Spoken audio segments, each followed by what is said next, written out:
Postal 360 में आपका स्वागत है। आज हम लोग पॉलिटी की क्लास करेंगे। तो यहाँ से भी आपके एग्जाम में क्वेश्चन पूछा जाता है। तो थ्योरी के बाद हम लोग एमसीक्यू डिस्कस करेंगे। तो पोस्टल 360 में आपका स्वागत है। तो चलिए आज की क्लास हम लोग स्टार्ट करते हैं। तो सबसे पहले हम लोग देखेंगे कि important points of history of Indian constitution, यानी भारतीय संविधान के इतिहास के महत्वपूर्ण कुछ बिंदुओं के बारे में अभी बात करेंगे। तो देखिए, पहला पॉइंट हमारा क्या करें यहाँ पे, कॉन्स्टिट्यूएंट असेंबली फॉर्म्ड, यानी संविधान सभा का गठन कब हुआ था? तो 6 दिसंबर 1946 को, यानी संविधान बनाने की जो प्रक्रिया प्रारंभ हुई थी। अगला पॉइंट देखिए हमारा कि first meeting of constituent assembly, तो संविधान सभा की पहली बैठक कब हुई थी? तो 9 दिसंबर 1946। तो इंपॉर्टेंट है, डेट याद रखिएगा। अगला पॉइंट देखिए कि who presided over the first meeting of the constituent assembly, यानी संविधान सभा की पहली बैठक की अध्यक्षता किसने की थी? अस्थायी अध्यक्ष थे। उसके बाद जो है राजेंद्र प्रसाद परमानेंट यहाँ पे प्रेसिडेंट बन गए। तो किसने की थी? तो डॉक्टर सच्चिदानंद सिन्हा ने की थी। अगला पॉइंट देखिए, president of the constituent assembly, तो कौन थे? डॉक्टर राजेंद्र प्रसाद, ये परमानेंट हमारा प्रेसिडेंट बन गए इसके बाद। ठीक है, डॉक्टर सच्चिदानंद सिन्हा के बाद परमानेंट हमारा यहाँ पे संविधान सभा के अध्यक्ष बन गए डॉक्टर राजेंद्र प्रसाद। अगला पॉइंट हमारे क्या कर रहे हैं देखिए कि ड्राफ्टिंग कमेटी फॉर्म, तो ड्राफ्टिंग कमेटी यानी जो हमारा कॉन्स्टिट्यूएंट बनाने की प्रक्रिया यहाँ से प्रारंभ हुई थी, तो कब बनाया गया था? तो 29 अगस्त 1947 को। उसके बाद देखिए, chairman of the drafting committee, यानी प्रारूप समिति के अध्यक्ष कौन थे? किसको चुना गया था? तो डॉक्टर भीमराव अंबेडकर को जो है चुना गया था। अगला पॉइंट देखिए, कॉन्स्टिट्यूशन एडॉप्टेड ऑन, तो कॉन्स्टिट्यूशन जो है कब अंगीकृत हुआ यानी एडॉप्ट किया गया? तो 26 नवंबर 1949। फिर उसको लागू कब किया गया? तो कॉन्स्टिट्यूशन इन्फोर्स्ड ऑन, यानी संविधान लागू हुआ कब से? तो 26 जनवरी 1950। इसी को हम लोग गणतंत्र दिवस के रूप में यानी रिपब्लिक डे के रूप में मनाते हैं। अगला पॉइंट देखिए, total members in drafting committee, तो ड्राफ्टिंग कमेटी के जो है टोटल मेंबर्स कितने थे? तो 7 थे, जिसके अध्यक्ष कौन थे? चेयरमैन कौन थे? तो डॉक्टर भीमराव अंबेडकर थे। अगला पॉइंट देखिए, फंडामेंटल ड्यूटीज एडेड बाय, तो 42वां संशोधन से इसको ऐड किया गया था 1976। तो देखिए, मौलिक कर्तव्य कब जोड़ा गया? तो 42वां संशोधन अधिनियम 1976। तो बहुत इंपॉर्टेंट पॉइंट है। अगला पॉइंट देखिए, committee that recommended fundamental duties, तो यानी मौलिक कर्तव्यों की सिफारिश करने वाली समिति का क्या नाम था? तो स्वर्ण सिंह कमेटी, यानी स्वर्ण सिंह समिति। अगला देखिए, socialist and secular added to preamble, तो देखिए समाजवादी और धर्मनिरपेक्ष शब्द जोड़े गए। किसमें जोड़े गए? तो 42वां संशोधन यानी 42nd अमेंडमेंट एक्ट के द्वारा जो है इसको जोड़ा गया था। अगला पॉइंट देखिए, मेन सोर्स ऑफ कॉन्स्टिट्यूशन, तो हमारा संविधान का मुख्य स्रोत क्या है? तो गवर्नमेंट ऑफ इंडिया एक्ट 1935, तो जो अंग्रेज ने लाया था भारत सरकार अधिनियम 1935, उसी से जो है मैक्सिमम यहाँ पे जो है लॉ लिए गए थे। उसके बाद देखिए, आजादी के बाद first law minister of India कौन थे? तो डॉक्टर भीमराव अंबेडकर थे, यानी भारत के पहले कानून मंत्री तो डॉक्टर भीमराव अंबेडकर। उसके बाद देखिए, chairman of advisory committee on minorities and fundamental rights, तो कौन थे? अल्पसंख्यकों और मौलिक अधिकारों पर सलाहकार समिति के अध्यक्ष कौन थे? तो सरदार वल्लभ भाई पटेल। अगला पॉइंट देखिए कि नेशनल एंथम यानी जन गण मन वाज एडॉप्टेड, तो जन गण मन कब अपनाया गया था? तो 24 जनवरी 1950 को, यानी 24 जनवरी 1950 को। अगला देखिए, the Indian constitution is the longest written constitution in the world, तो भारतीय संविधान जो है वो दुनिया का सबसे लंबा जो है लिखित संविधान है। अगला पॉइंट देखिए, the original constitution had how many articles and schedules, यानी जो है मूल संविधान में कितने अनुच्छेद और अनुसूचियां थी? तो जो संविधान जिस समय लागू हुआ उस समय 395 अनुच्छेद थे यानी आर्टिकल्स थे, और 8 अनुसूचियां थी यानी 8 शेड्यूल्स थे। अगला पॉइंट देखिए कि currently as of 2025 number of articles and schedules कितने हैं बताइए? तो देखिए 470 प्लस जो आर्टिकल्स है और 12 शेड्यूल्स है। वर्तमान में 2025 तक संविधान में कितने अनुच्छेद और अनुसूचियां हैं? तो 470 प्लस जो है अनुच्छेद हैं और 12 अनुसूचियां हैं। कभी कभी ये आपको 448 भी देखने को मिलेगा। अगर 448 और 470 में अगर दोनों में ऑप्शन रहे तो 470 में आप टिक करना। ठीक है, अगर 448 रहे और 470 न रहे तो 448 में टिक करना। क्लियर है बात? अगला देखिए ओरिजिनल में हमारा 395 ही यहाँ पे हमारा आर्टिकल्स है। इसमें जो है ए बी सी इस तरह करके जो है इसको जोड़ा गया है, इसीलिए 470 प्लस जो है अनुच्छेद अभी हैं। अगला देखिए how long did the constituent assembly take to draft the constitution, यानी संविधान सभा ने संविधान बनाने में कितना जो है समय लिया था। तो कितना समय लिया था, तो 2 साल 11 महीने 18 दिन का जो है समय लिया था। अगला पॉइंट देखिए who was the first speaker of Lok Sabha, तो लोकसभा के पहले अध्यक्ष कौन थे, तो जीबी मावलंकर थे। अगला पॉइंट देखिए who is called the father of Indian constitution, तो भारतीय संविधान के जनक किसे कहा जाता है, तो डॉक्टर भीमराव अंबेडकर को। अगला पॉइंट देखिए first railway minister of independent India, तो स्वतंत्र भारत के पहले रेल मंत्री कौन थे, तो जॉन मथाई।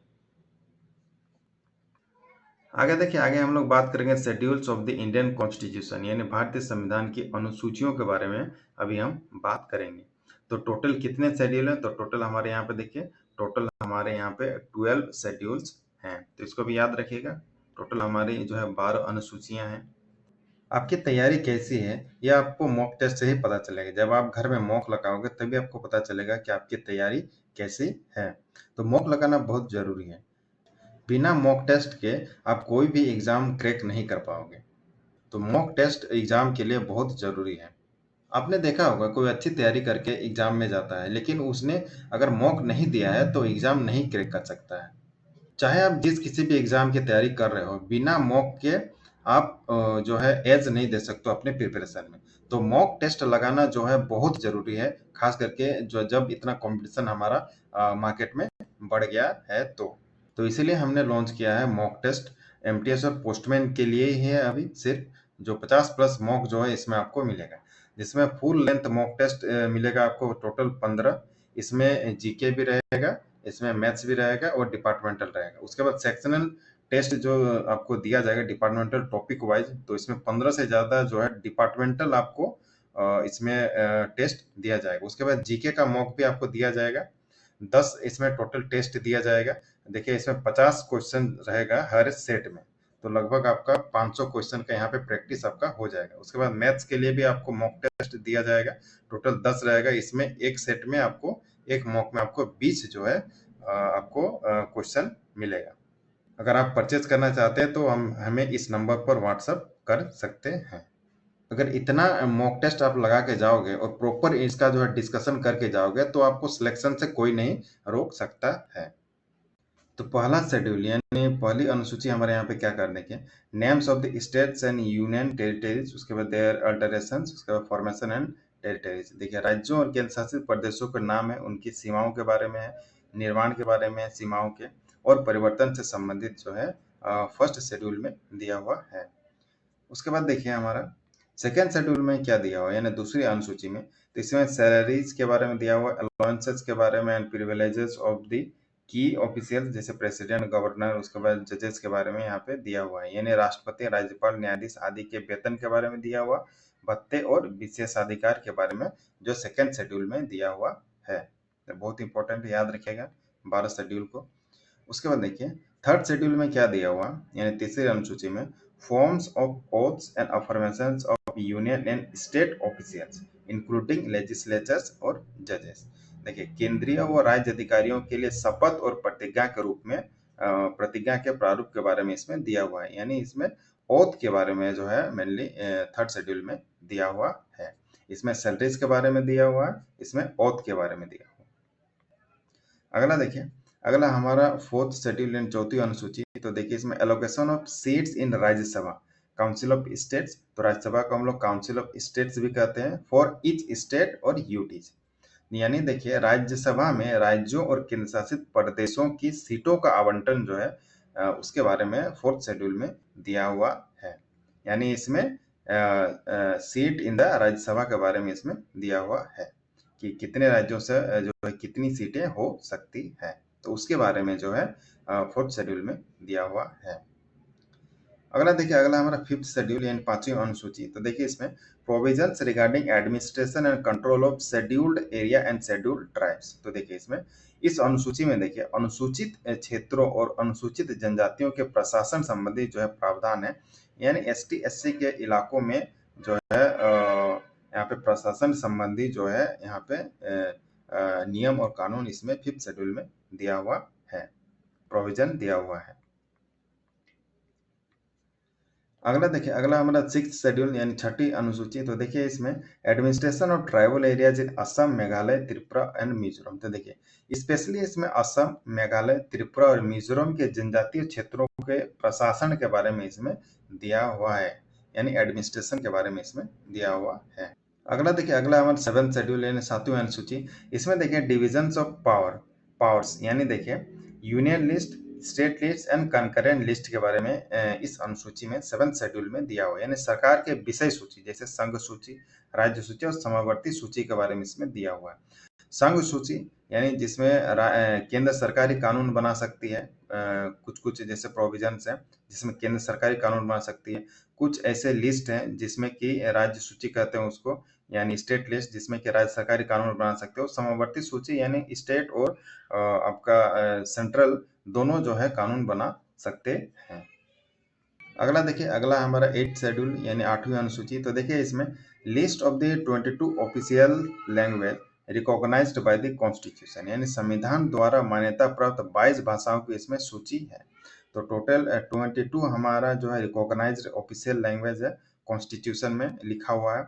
तो उसके बारे में 8th शेड्यूल में दिया हुआ है। अगला देखिए, अगला हमारा 9th शेड्यूल यानी 9वीं अनुसूची। इसमें acts and regulations, mainly land reforms, law, protection from judicial review. इसमें देखिए न्यायिक समीक्षा से संरक्षित कानून, मुख्यतः भूमि सुधार एवं सामाजिक न्याय के लिए जो है 9th शेड्यूल में दिया हुआ है। अगला देखिए, अगला हमारा 10th शेड्यूल। इसमें देखिए provisions relating to disqualification of members on grounds of defection, यानी एंटी डिफेक्शन लॉ के बारे में जो है 10th शेड्यूल में दिया हुआ है, यानी संसद व राज्य विधानमंडल के सदस्यों का दल बदल, पार्टी त्याग के बारे में जो है के प्रावधान के बारे में 10th शेड्यूल में दिया हुआ है। 10th शेड्यूल में देखिए, मान लीजिए बीजेपी का कोई एक एमएलए है, ठीक है, बीजेपी का कोई एक एमएलए है, मान लीजिए वो जीतने के बाद वो कांग्रेस में चला जाता है। जीतने के बाद ध्यान रखिएगा, जीतने के जैसे जीता उसके 1 महीने के बाद वो कांग्रेस पार्टी में शामिल हो गया। तो बीजेपी का टिकट से वो जीता और कांग्रेस में वो शामिल हो गए, तो ये गलत बात है। तो इसीलिए इस कानून को बनाया गया है, ताकि वो जो बीजेपी के एमएलए है, अगर वो दूसरे पार्टी में चला जाता है तो उसको जो है एमएलए के पद से उसको त्यागपत्र देना पड़ेगा। 11th शेड्यूल में देखिए क्या कर रहा है हमारा 11वीं अनुसूची में। तो देखिए इसमें पावर्स, अथॉरिटी एंड रिस्पॉन्सिबिलिटी जो पंचायत के बारे में इसमें दिया हुआ है, यानी रूरल लोकल गवर्नमेंट, यानी इसमें पंचायती राज संस्थाओं के अधिकार, कर्तव्य और कार्य के बारे में दिया हुआ है, यानी इसमें पंचायत के बारे में दिया हुआ, जो विलेज लेवल पे होता है पंचायत, उसके बारे में इसमें दिया हुआ है 11th शेड्यूल में। 12th शेड्यूल में देखें 12वीं अनुसूची में पावर, अथॉरिटी एंड रिस्पॉन्सिबिलिटी जो म्यूनिसिपालिटीज, अर्बन लोकल गवर्नमेंट। तो इसमें देखिए शहरी जो हमारे नगर पालिकाएं होते हैं, तो उसके बारे में 12th शेड्यूल में दिया हुआ है। तो यही थे हमारे 12th शेड्यूल। तो इसको आप जरूर याद रखिएगा, हो सकता है एग्जाम में डायरेक्ट क्वेश्चन आपसे पूछ लिया जाए कि इंडियन कॉन्स्टिट्यूशन में कितने शेड्यूल हैं। तो कितने शेड्यूल हैं? तो 12 शेड्यूल हैं। तो अभी हम डिस्कस कर रहे हैं parts and articles of the Indian constitution, यानी भारतीय संविधान के भाग और अनुच्छेद के बारे में अभी हम डिस्कस करेंगे। तो देखिए टोटल हमारे 22 भाग हैं, टोटल 22 पार्ट है। तो इसी 22 पार्ट में जो इंडियन कॉन्स्टिट्यूशन को बांटा गया है, जैसे 395 हमारे यहाँ पे जो है आर्टिकल्स हैं, 395 आर्टिकल्स है। तो 395 आर्टिकल्स को 22 भागों में बांटा गया है। क्लियर है बात? तो देखिए यहाँ पे पार्ट 1 पहला भाग में क्या दिया हुआ है, देखिए आर्टिकल्स, इधर आर्टिकल्स दिया हुआ है, यानी आर्टिकल्स 1 से 4 तक किसके बारे में मेंशन है? तो मेंशन है the union and it's territories, यानी संघ और उसके क्षेत्र। तो पार्ट 1 में 1 से 4 तक आर्टिकल मेंशन है। सेकेंड पार्ट में देखिए, सेकेंड पार्ट में हमारा आर्टिकल 5 से लेकर 11 तक है, जिसमें कि सिटीजनशिप या नागरिकता के बारे में बताया गया है। तीसरा पार्ट में देखिए आर्टिकल 12 से 35 है, यानी इसमें फंडामेंटल राइट्स के बारे में जो है बताया गया है, जो कि पार्ट हमारा 3 में है। पार्ट 4 में देखिए आर्टिकल 36 to 51 है, यानी directive principle of state policy, यानी राज्य के नीति निर्देशक सिद्धांत के बारे में जो है पार्ट 4 में बताया गया है। क्वेश्चन आपसे इस तरह से भी पूछा जा सकता है कि डीपीएसपी यानी directive principle of state policy जो है कितने से कितने आर्टिकल तक दिया हुआ है? तो कितने से कितने? तो 36 to 51 तक जो है दिया हुआ है। या ऐसा भी पूछ सकता है कि डीपीएसपी जो है किस भाग में दिया हुआ, तो डीपीएसपी हमारा 4th पार्ट में दिया हुआ है। क्लियर बात। उसके बाद देखिए पार्ट 4 है यानी चौथा भाग में, तो इसमें देखिए आर्टिकल हमारा 51A है यानी फंडामेंटल, यहाँ पे ड्यूटीज के बारे में इसमें दिया हुआ है 51A, तो बहुत इंपॉर्टेंट है, इसको आप जरूर याद रखिएगा। पार्ट 4 और पार्ट 4A को, पार्ट 4A बाद में जोड़ा गया था। उसके बाद देखिए पार्ट 5 में 52 टू 151 है, इसमें क्या दिया हुआ देखिए, the union executive legislature and judiciary, यानी संघ कार्यपालिका, विधानमंडल और न्यायपालिका के बारे में दिया हुआ है। उसके बाद देखिए पार्ट 6 में आर्टिकल 152 टू 237 तक दिया हुआ है, यानी the states executive legislature and judiciary. यानी देखिए यहाँ पे पार्ट 5 में देखिए द यूनियन यानी सेंट्रल के बारे में, सेंटर के बारे में इसमें दिया हुआ है, उसके कार्यपालिका, विधानमंडल और न्यायपालिका के बारे में। उसके बाद पार्ट 6 में हमारा स्टेट्स के बारे में, राज्यों के बारे में यहाँ पे दिया हुआ है, उसके कार्यपालिका, विधानमंडल और न्यायपालिका के बारे में दिया हुआ है, जो कि 152 टू 237 तक दिया हुआ में है, यानी मेंशन किया हुआ है। उसके बाद देखिए पार्ट 7 जो है इसको रद्द कर दिया गया, खत्म कर दिया गया। उसके बाद देखिए पार्ट 8, तो ये दिया हुआ हमारा 239 टू 242, तो इसमें द यूनियन टेरिटरीज के बारे में इसमें दिया हुआ है, यानी केंद्र शासित प्रदेशों के बारे में इसमें दिया हुआ है। अगला देखिए पार्ट 9, तो पार्ट 9 में क्या दिया हुआ है देखिए यहाँ पे आर्टिकल 243 टू 243O, इसमें देखिए पंचायत के बारे में, पंचायती राज्य के बारे में इसमें दिया हुआ है। अगला देखिए अगला हमारा 9 है, तो आर्टिकल 243P और 243 जो है ZG तक इसमें दिया हुआ है, इसमें म्यूनिसिपैलिटी के बारे में दिया हुआ है, यानी नगर पालिकाओं के बारे में दिया हुआ है। अगला देखिए अगला हमारा पार्ट 9B, तो इसमें देखिए आर्टिकल 243ZS से 243ZT तक दिया हुआ है, इसमें कोऑपरेटिव सोसाइटीज के बारे में इसमें दिया हुआ है। उसके बाद देखिए पार्ट 10, तो 10वां भाग में यहाँ पे क्या दिया हुआ है, तो देखिए यहाँ पे आर्टिकल 244 से 244A तक इसमें दिया हुआ है the scheduled and tribal area, यानी अनुसूचित और जनजातीय क्षेत्रों के बारे में इसमें जो है दिया हुआ है। पार्ट 11 में देखिए यहाँ पे 245 से 263, यहाँ पे देखिए संघ और राज्यों के बीच का जो संबंध है, यानी relation between union and states के बारे में जो है इस पार्ट में दिया हुआ है। उसके बाद देखिए पार्ट 12, तो आर्टिकल 264 से 300A, इसमें देखिए finance, property, contracts and suits के बारे में इसमें दिया हुआ है, यानी वित्त, संपत्ति, अनुबंध और मुकदमे के बारे में इसमें दिया हुआ है। पार्ट देखिए यहाँ पे 13वां भाग, इसमें क्या दिया हुआ है, तो आर्टिकल 301 से 307 आर्टिकल आता है इसके अंदर। उसके बाद देखिए इसमें trade, commerce and intercourse with in the territory of India, यानी भारत में व्यापार, वाणिज्य और संपर्क के बारे में इसमें जो है मेनली बताया गया है। अगला देखिए 14th, तो इसमें आर्टिकल 308 से 323 तक इसमें मेंशन है। देखिए services under the union and the states, यानी संघ और राज्य के अधीन जो है सेवाएं हैं उसके बारे में बताया गया है। उसके बाद देखिए 14A, इसमें देखिए 323A से 323B जो है इसमें जो है आर्टिकल है, इसमें देखिए ट्राइब्यूनल्स के बारे में, इसमें अदालतों के बारे में इसमें मेंशन किया हुआ है। उसके बाद देखिए 15th, तो इसमें 324 से 329A तक इसमें जो है आर्टिकल है, इलेक्शन के बारे में इसमें बताया गया है। उसके बाद 16वां यानी 16th देखिए इसमें आर्टिकल 330 से 342, तो इसमें special provisions relating to certain classes, यानी कुछ वर्गों के लिए जो विशेष प्रावधान है उसके बारे में इस भाग में बताया गया है। अगला देखिए 17th, इसमें देखिए आर्टिकल 343 से 351 तक जो है आता है, इसमें ऑफिशियल लैंग्वेज के बारे में इसमें बताया गया, सरकारी भाषाओं के बारे में। अगला देखिए 18th, इसमें क्या बताया गया है, तो इसमें आर्टिकल 352 से 360 के बीच जो है आता है, इमरजेंसी प्रोविजंस के बारे में जो है इसमें आपातकालीन प्रावधान के बारे में बताया गया है। उसके बाद 19th यानी 19वां भाग, इसमें देखिए आर्टिकल आता है हमारा 361 से 367, तो इसमें मिसलेनियस जो भी विविध है वो आते हैं। अगला देखिए अगला हमारा 20वां, तो इसमें देखिए आर्टिकल 368 आता है, इसमें अमेंडमेंट ऑफ द कॉन्स्टिट्यूशन के बारे में इसमें मेंशन किया हुआ है।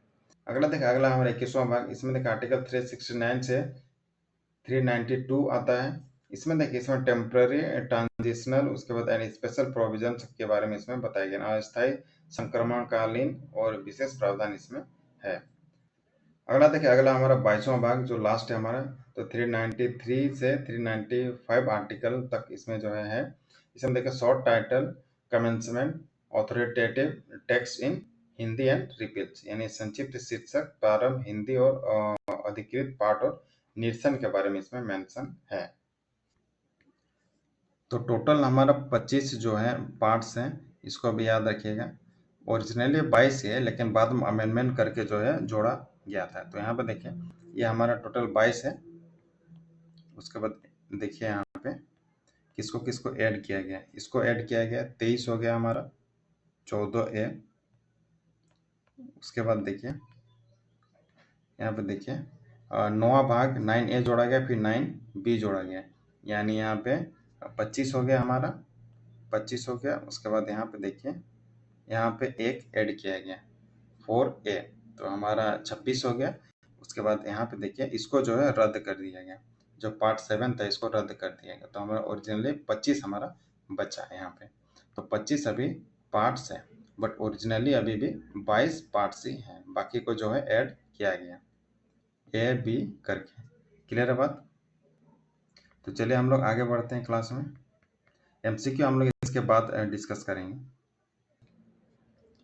अगला पॉइंट देखिए क्या कर रहा है। Just after independence, when the Constitution of India came into force on 26 January 1950, it contained 395 articles divided into 22 parts and 8 schedules। यानी देखिए स्वतंत्रता के तुरंत बाद जो है, जब 26 जनवरी 1950 को भारत का संविधान लागू हुआ, तो इसमें 395 अनुच्छेद थे और 22 जो है भाग थे और 8 अनुसूचियां इसमें शामिल थे। उसके बाद देखिए, as of current year, due to numerous amendments over the years, the constitution contains 448 articles arranged in 25 parts and 12 schedules. तो देखिए यहाँ पे मैंने आपको बताया था कि कहीं कहीं 448 भी रहेगा, कहीं कहीं आपका 470 प्लस भी रहेगा। तो अभी जो है करंट में 470 प्लस से भी ज़्यादा जो है, आप ओरिजिनल कॉन्स्टिट्यूशन देख रहे हैं ना, तो इसमें 470 प्लस से भी ज़्यादा आपका इसमें आर्टिकल्स हैं। A B C करके इसमें जोड़ा गया है। ओरिजिनली हमारा अभी भी 395 ही है, नंबर में अभी भी 395 है, लेकिन इसमें A B C करके जो है अलग अलग आर्टिकल्स में इस तरह के जो है नंबर जोड़े गए हैं। तो 470 प्लस से भी ज्यादा है, बट एग्जाम में कभी कभी जो है कहीं कहीं MCQ में 448 भी जो है ऑप्शन में दिया हुआ रहता है, तो इसको ध्यान रखिएगा। मान लीजिए आपके एग्जाम में 470 और 448 दोनों दिया हुआ है, तो उस केस में आप 470 को ही टिक करना आर्टिकल, तो इसको ध्यान रखिएगा, 470 प्लस को ही टिक करना। मान लीजिए 448, उसके बाद 420, उसके बाद 410, 405 दिया हुआ, उस केस में आपका 448 जो है आंसर होगा। तो इस चीज को भी आप ध्यान रखना। 470 ऑप्शन में दिया हुआ रहेगा तो इसको टिक करना, 448 दिया हुआ रहेगा तो इसको टिक करना। अगर दोनों दिया हुआ रहेगा तो 470 को आप टिक करना, क्योंकि ओरिजिनली जो है 470 प्लस यानी इससे भी ज्यादा, 470 से भी ज्यादा जो है टोटल आर्टिकल्स अभी हैं। बहुत सारे आर्टिकल्स जो है मोदी सरकार ने इसमें ऐड किए हैं, बहुत सारे को जो है इसने खत्म भी किए, जो पुराने कानून थे उसको खत्म भी किया, बहुत सारे को मोदी ने ऐड भी किया। अभी हम डिस्कस करेंगे foreign source of the Indian constitution, यानी भारतीय संविधान के विदेशी स्रोतों के बारे में हम डिस्कस करेंगे। यानी हमारा जो इंडियन कॉन्स्टिट्यूशन है, यह किन किन देशों के कॉन्स्टिट्यूशन से उधार लिया गया है, यानी क्या क्या जो है नियम और कानून जो बोरो किया गया है उसके बारे में अभी हम डिस्कस करेंगे। तो देखिए यूनाइटेड किंगडम यानी यूके यानी इंग्लैंड, इंग्लैंड से क्या क्या लिया गया है, तो देखिए यहाँ पे हमारा है parliamentary system of government, rule of law, legislative procedure, single citizenship, cabinet system and writs, उसके बाद लॉ मेकिंग प्रोसेस यानी संसदीय शासन प्रणाली, विधायी प्रक्रिया, विधियों का नियम, एकल नागरिकता, कैबिनेट प्रणाली, रिट और कानून बनाने की जो प्रक्रिया है, हमने यूके के संविधान से कॉपी किया है। अगला देखिए, अगला हमारा अमेरिका। अमेरिका के जो संविधान है वहां से क्या क्या हम लोगों ने उधार लिया है, क्या क्या हम लोगों ने वहां से कॉपी किया है। देखिए, तो फंडामेंटल राइट्स हमने लिया है वहां से, इंडिपेंडेंस ऑफ जुडिशरी, उसके बाद judicial review, impeachment of president, फिर पोस्ट ऑफ वाइस प्रेसिडेंट, फिर removal of supreme court and high court जजेस। तो देखिए, मौलिक अधिकार, फिर न्यायपालिका की स्वतंत्रता, फिर न्यायिक पुनर्विलोकन, फिर राष्ट्रपति का महाभियोग, फिर उपराष्ट्रपति का पद, फिर सर्वोच्च एवं उच्च न्यायालय के न्यायाधीशों की बर्खास्तगी संबंधित जो भी नियम है वो हमने यूएसए के संविधान से लिया है। फिर आयरलैंड से क्या-क्या हमने उधार लिया है, तो देखिए directive principles of state policy, उसके बाद method of election of president, फिर नॉमिनेशन ऑफ राज्यसभा मेंबर्स, यानी राज्य के नीति के निर्देशक सिद्धांत, फिर राष्ट्रपति का चुनाव संबंधित जो भी नियम कानून है, फिर राज्यसभा के सदस्यों का नामांकन संबंधित जो भी नियम कानून है, तो हमने आयरलैंड से इसको कॉपी किया है। अगला देखिए, अगला हमारा ऑस्ट्रेलिया। तो ऑस्ट्रेलिया से हमने क्या-क्या लिया है, तो कंकरेंट लिस्ट लिया हमने, freedom of trade and commerce, फिर joint sitting of both houses of parliament. तो देखिए समवर्ती सूची, फिर व्यापार और वाणिज्य की स्वतंत्रता, फिर दोनों सदनों की संयुक्त बैठक के बारे में हमने ऑस्ट्रेलिया के संविधान से अपने संविधान में कॉपी किया है। अगला देखिए कनाडा। तो कनाडा से हमने क्या-क्या लिया है, देखिए तो federation with a strong centre, उसके बाद distribution of powers, union and state list, फिर रेसिडुअरी पावर विद सेंटर, फिर advisory jurisdiction of supreme court. तो देखिए संघात्मक सरकार के साथ मजबूत केंद्र, फिर शक्तियों का वितरण संघ और राज्य के बीच में, उसके बाद अवशिष्ट शक्तियां जो कि केंद्र के पास रहेगा, उसके बाद सर्वोच्च न्यायालय की जो परामर्शदायी क्षेत्राधिकार है उसके बारे में जो कनाडा के संविधान से अपने संविधान में हमने कॉपी किया है। उसके बाद देखिए फ्रांस के संविधान से हमने क्या-क्या कॉपी किया है, तो ideals for liberty, equality and fraternity in preamble, यानी स्वतंत्रता, समानता और बंधुत्व के आदर्श के बारे में हम लोगों ने फ्रांस से कॉपी किया। उसके बाद देखिए सोवियत यूनियन यानी रसिया से हमने क्या-क्या उधार लिया है, तो देखिए कॉपी किया है रशिया के संविधान से अपने संविधान में क्या-क्या हमने कॉपी किया है, तो fundamental duties, 5 year plan, principles of justice, social, economic and political. तो देखिए मौलिक कर्तव्य, पंचवर्षीय योजनाओं, फिर न्याय के सिद्धांत से संबंधित जो भी नियम कानून है तो हमने रशिया के संविधान से लिया है। अगला देखिए, अगला हमारा जर्मनी। तो जर्मनी के संविधान से हमने क्या-क्या लिया है, तो देखिए suspension of fundamental rights during emergency, तो आपातकाल के दौरान जो मौलिक अधिकारों का स्थगन संबंधित जो नियम है उसको हमने जर्मनी से कॉपी किया है। आगे देखिए, आगे हमारा साउथ अफ्रीका। तो दक्षिण अफ्रीका का संविधान से हमने क्या-क्या बोरो किया है, देखिए तो procedure for amendment of constitution, उसके बाद इलेक्शन ऑफ राज्यसभा मेंबर्स, यानी संविधान संशोधन की जो प्रक्रिया है उसको हमने साउथ अफ्रीका के संविधान से बोरो किया है, और राज्यसभा के सदस्यों का जो चुनाव होता है, चुनाव कैसे किया जाता है, वो भी हमने साउथ अफ्रीका के संविधान से ही बोरो किया है। अगला देखिए, अगला है जापान। तो जापान के संविधान से हमने क्या-क्या बोरो किया है, तो देखिए procedure established by law specially for deprivation of life and personal liberty, यानी कानून द्वारा स्थापित प्रक्रिया विशेषतः जीवन और व्यक्तिगत स्वतंत्रता के लिए। तो ये सारे जो नियम और कानून है इसको हमने जापान के संविधान से लिया है, यानी procedure established by law specially for deprivation of life and personal liberty. अगला देखिए, अगला हमारा गवर्नमेंट ऑफ इंडिया एक्ट 1935। तो देखिए उस समय सरकार ने अंग्रेज ने लाया था 1935 गवर्नमेंट ऑफ इंडिया एक्ट 1935, जिसके द्वारा हम लोग जो है शासन किए जाते थे। तो उस समय 1935 आया था, तो उससे हम लोगों ने क्या क्या कॉपी किया है, देखिए तो फेडरल स्कीम के बारे में, फिर office of governor, emergency provisions, public service commission, फिर जुडिशरी एडमिनिस्ट्रेटिव डिटेल्स के बारे में हम लोगों ने 1935 जो है इससे कॉपी किया है, यानी संघीय योजनाओं, राज्यपाल का पद, आपात प्रावधान, लोक सेवा आयोग, फिर न्यायपालिका, फिर प्रशासनिक विभाग। यहाँ तक बात क्लियर है। तो क्वेश्चन इस तरह से जो है पूछा जा सकता है कि राज्यपाल का जो पद है, यानी आपका ऑफिस ऑफ गवर्नर, तो इसको किसके संविधान से या कहाँ से लिया गया था, तो कहाँ से लिया गया था, तो गवर्नमेंट ऑफ इंडिया एक्ट 1935 से इसको कॉपी किया गया था। उसके बाद ऐसा भी पूछा जा सकता है आपके एग्जाम में, जैसे यहाँ पे देखिए फंडामेंटल ड्यूटीज जो है हमारे संविधान में किस देश से जो है लेकर उसको जोड़ा गया था, कि या किस देश से उधार लिया गया था, तो सोवियत यूनियन या रसिया। आगे बढ़ने से पहले एमटीएस और पोस्टमैन के कोर्स के बारे में डिटेल देना चाहता हूँ। तो देखिए एमटीएस ओनली के लिए यहाँ पर देखिए डिपार्टमेंटल थ्योरी पढ़ाया जाएगा, मॉक लिया जाएगा, उसके बाद मैथ्स के क्लासेस होंगे, जीके क्लासेस, उसके previous year question paper discuss किया जाएगा, पीडीएफ भी शेयर किया जाएगा, फिर 5 फुल लेंथ मॉक टेस्ट जो है आपको दिया जाएगा, फिर 5 मैथ्स मॉक टेस्ट जो है दिया जाएगा, फिर जीके का मॉक दिया जाएगा। तो इसका कोर्स कोड है 001। तो इसके प्राइस के लिए आप हमसे कॉन्टेक्ट कर सकते हैं। उसके बाद अगर मैथ्स ओनली अगर क्लासेस आते हैं तो उसके लिए भी अलग कोर्स डिजाइन किया गया है, प्राइस के लिए आप हमसे कॉन्टेक्ट कर सकते हैं। फिर जीके ओनली के लिए मैथ्स जीके के लिए भी अलग से कोर्स डिजाइन किया गया है, सिर्फ और सिर्फ आपके डिमांड पर। उसके बाद फुल लेंथ 15 मॉक टेस्ट दिया जाएगा, उसके लिए भी अलग जो है एक कोर्स डिजाइन किया गया है। तो प्राइस के लिए आप हमें व्हाट्सअप कर सकते हैं। उसके बाद देखिए एमटीएस पोस्टमैन और पोस्टमैन ओनली के लिए, जो एमटीएस और पोस्टमैन दोनों देना चाहते हैं और या जो पोस्टमैन सिर्फ देना चाहते हैं, उसके लिए कोर्स के बारे में यहाँ पे डिटेल देखिए। तो थ्योरी डिपार्टमेंटल पढ़ाया जाएगा, पेपर 1 और पेपर 2 दोनों का मॉक लिया जाएगा, मैथ्स का जीके का भी क्लास लिया जाएगा। उसके बाद प्रीवियस ईयर पेपर जो डिस्कस किया जाएगा, पेपर 1 का और पेपर 2 का भी। उसके बाद 5 जो है फुल लेंथ मॉक टेस्ट जो है दिया जाएगा, फिर 5 मैथ्स मॉक टेस्ट दिया जाएगा, फिर 5 जीके मॉक टेस्ट दिया जाएगा। इसका कोर्स कोड है 007। प्राइस के लिए आप हमसे कांटेक्ट कर सकते हैं, आप हमें व्हाट्सएप कर सकते हैं। फिर मैथ्स ओनली के लिए, फिर जीके ओनली और मैथ्स और जीके, जिसको दोनों चाहिए मैथ्स और जीके, तो उसके लिए अलग कोर्स जो है डिजाइन किया गया है। उसके बाद अगर फुल लेंथ मॉक टेस्ट अगर आप चाहते हैं, 15 मॉक टेस्ट पेपर 1 का दिया जाएगा और पेपर 2 का 5 मॉक टेस्ट जो है दिया जाएगा, तो उसके लिए अलग कोर्स है 012। तो इसके प्राइस के लिए आप हमसे कांटेक्ट कर सकते हैं।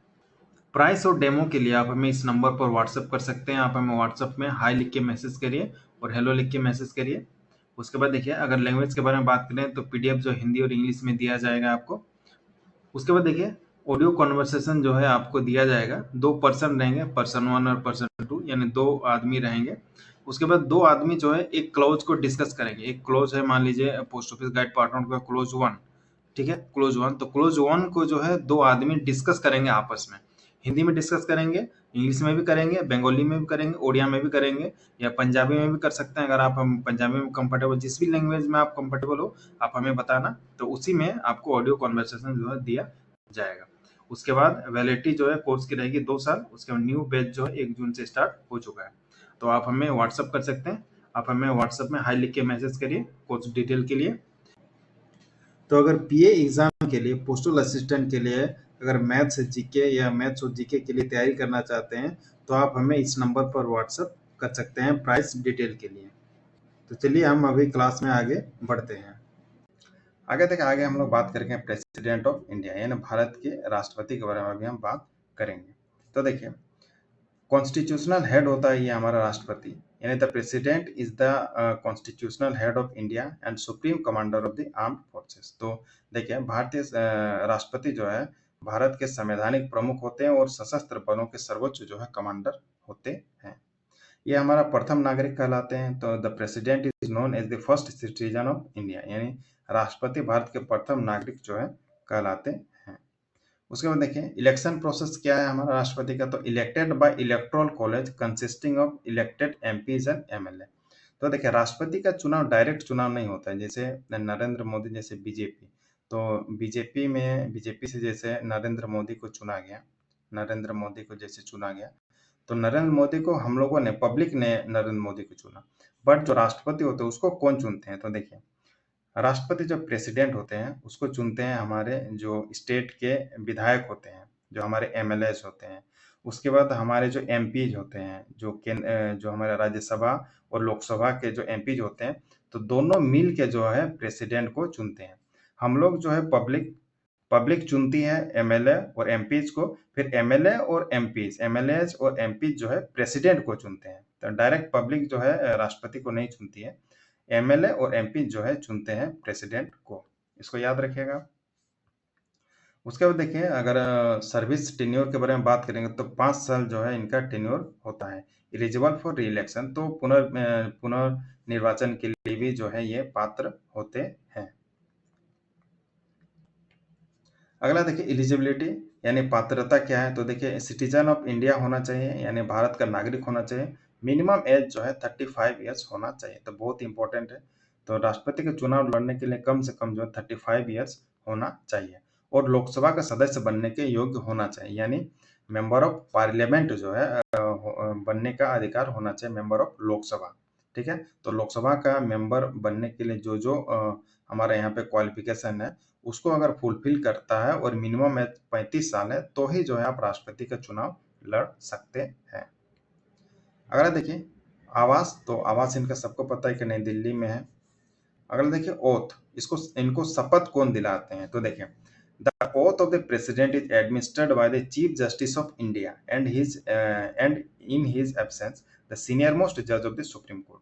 तो देखिए राष्ट्रपति को शपथ जो है भारत के मुख्य न्यायाधीश द्वारा दिलाई जाती है, यानी जो सुप्रीम कोर्ट के जो जज होते हैं, जो मुख्य जज होते हैं, मुख्य न्यायाधीश होते हैं, वो दिलाते हैं राष्ट्रपति को ओथ यानी शपथ। अगर इनके अब्सेंस में जो सीनियर मोस्ट जज होगा सुप्रीम कोर्ट का, वो जो है शपथ दिलाएंगे राष्ट्रपति को।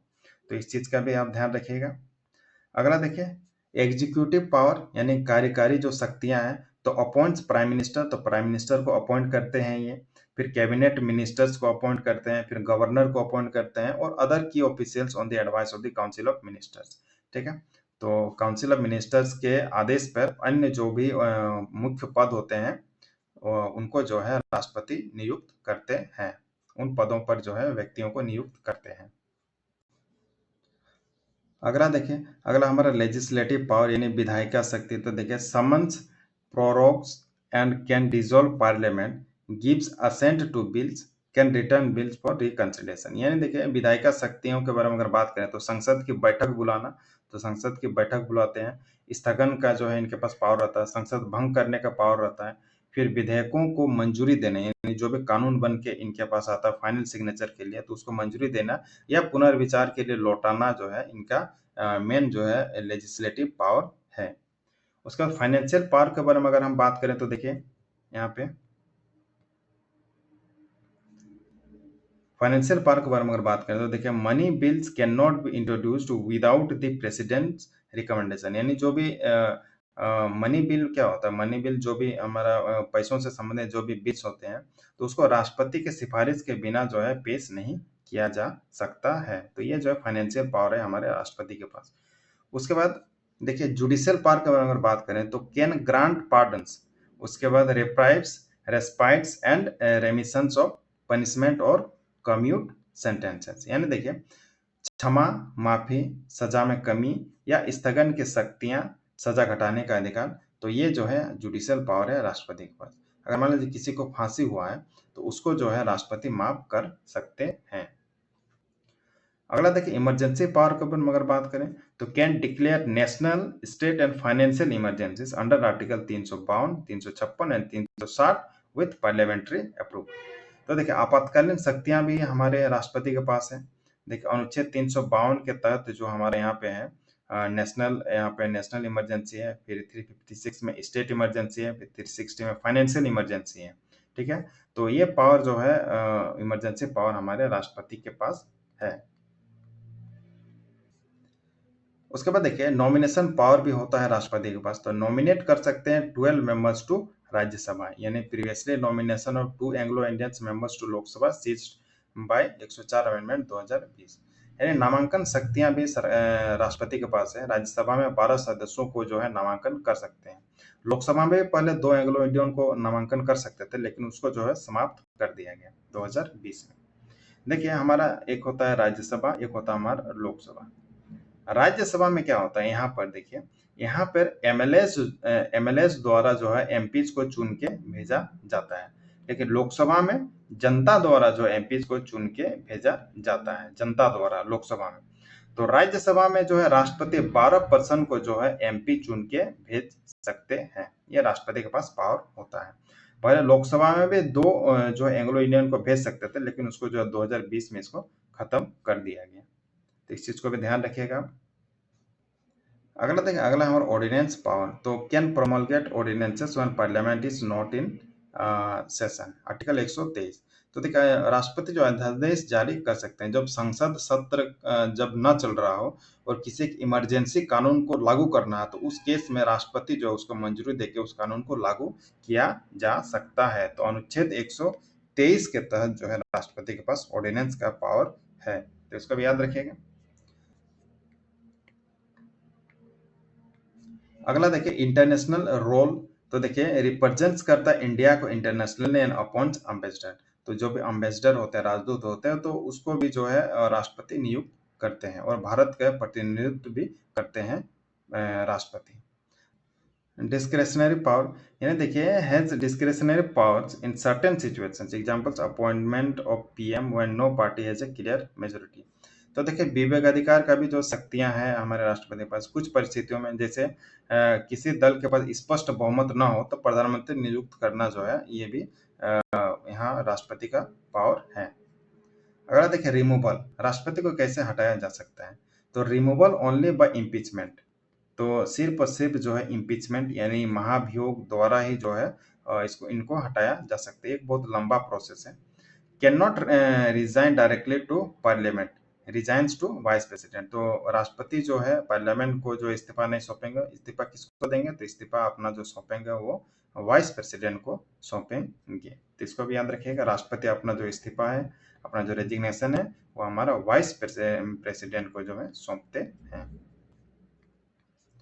अगला देखिए इम्यूनिटी पावर भी होता है, प्रतिरक्षा पावर भी होता है। Enjoys legal immunity, can not be arrested और tried during the term of office, यानी कार्यकाल के दौरान जो उनको गिरफ्तार नहीं किया जा सकता और अदालती कार्रवाई जो है नहीं किया जा सकता राष्ट्रपति के अगेंस्ट में।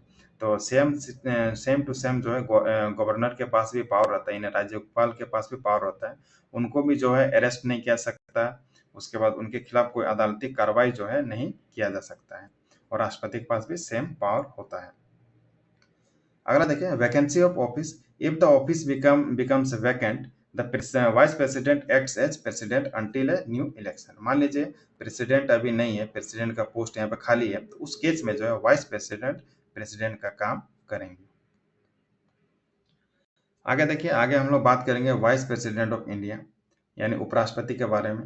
तो देखिए यहाँ पे the vice president is the second highest constitutional office in India, यानी देखिए उपराष्ट्रपति जो होता है भारत का दूसरा जो है सर्वोच्च संवैधानिक पद होता है। पहला हमारा प्रेसिडेंट होता है, सेकंड हमारा वाइस प्रेसिडेंट होता है, तो इसको भी याद रखिएगा। अगला देखिए, अगला हमारा क्या कह रहा है कि इलेक्शन, तो elected by members of both houses of parliament, तो उपराष्ट्रपति का भी जो चुनाव होता है वो संसद के दोनों सदनों के सदस्य द्वारा जो है उसको नियुक्त किया जाता है।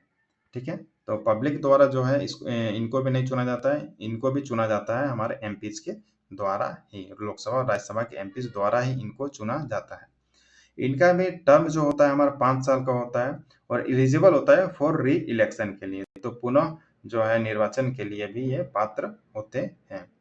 अगला देखिए रोल, तो राज्यसभा के औपचारिक अध्यक्ष के रूप में कार्य करते हैं, acts as a ex officio chairman of Rajya Sabha यानी काउंसिल ऑफ स्टेट्स।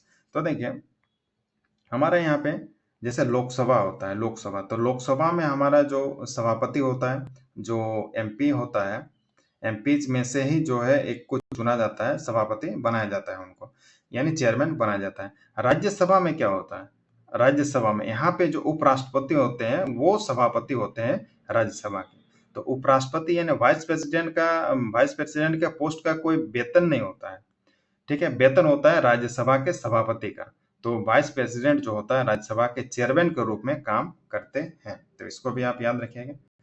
तो यही चीज यहाँ पे मेंशन किया गया है कि राज्यसभा के औपचारिक अध्यक्ष के रूप में जो है हमारा वाइस प्रेसिडेंट काम करते हैं।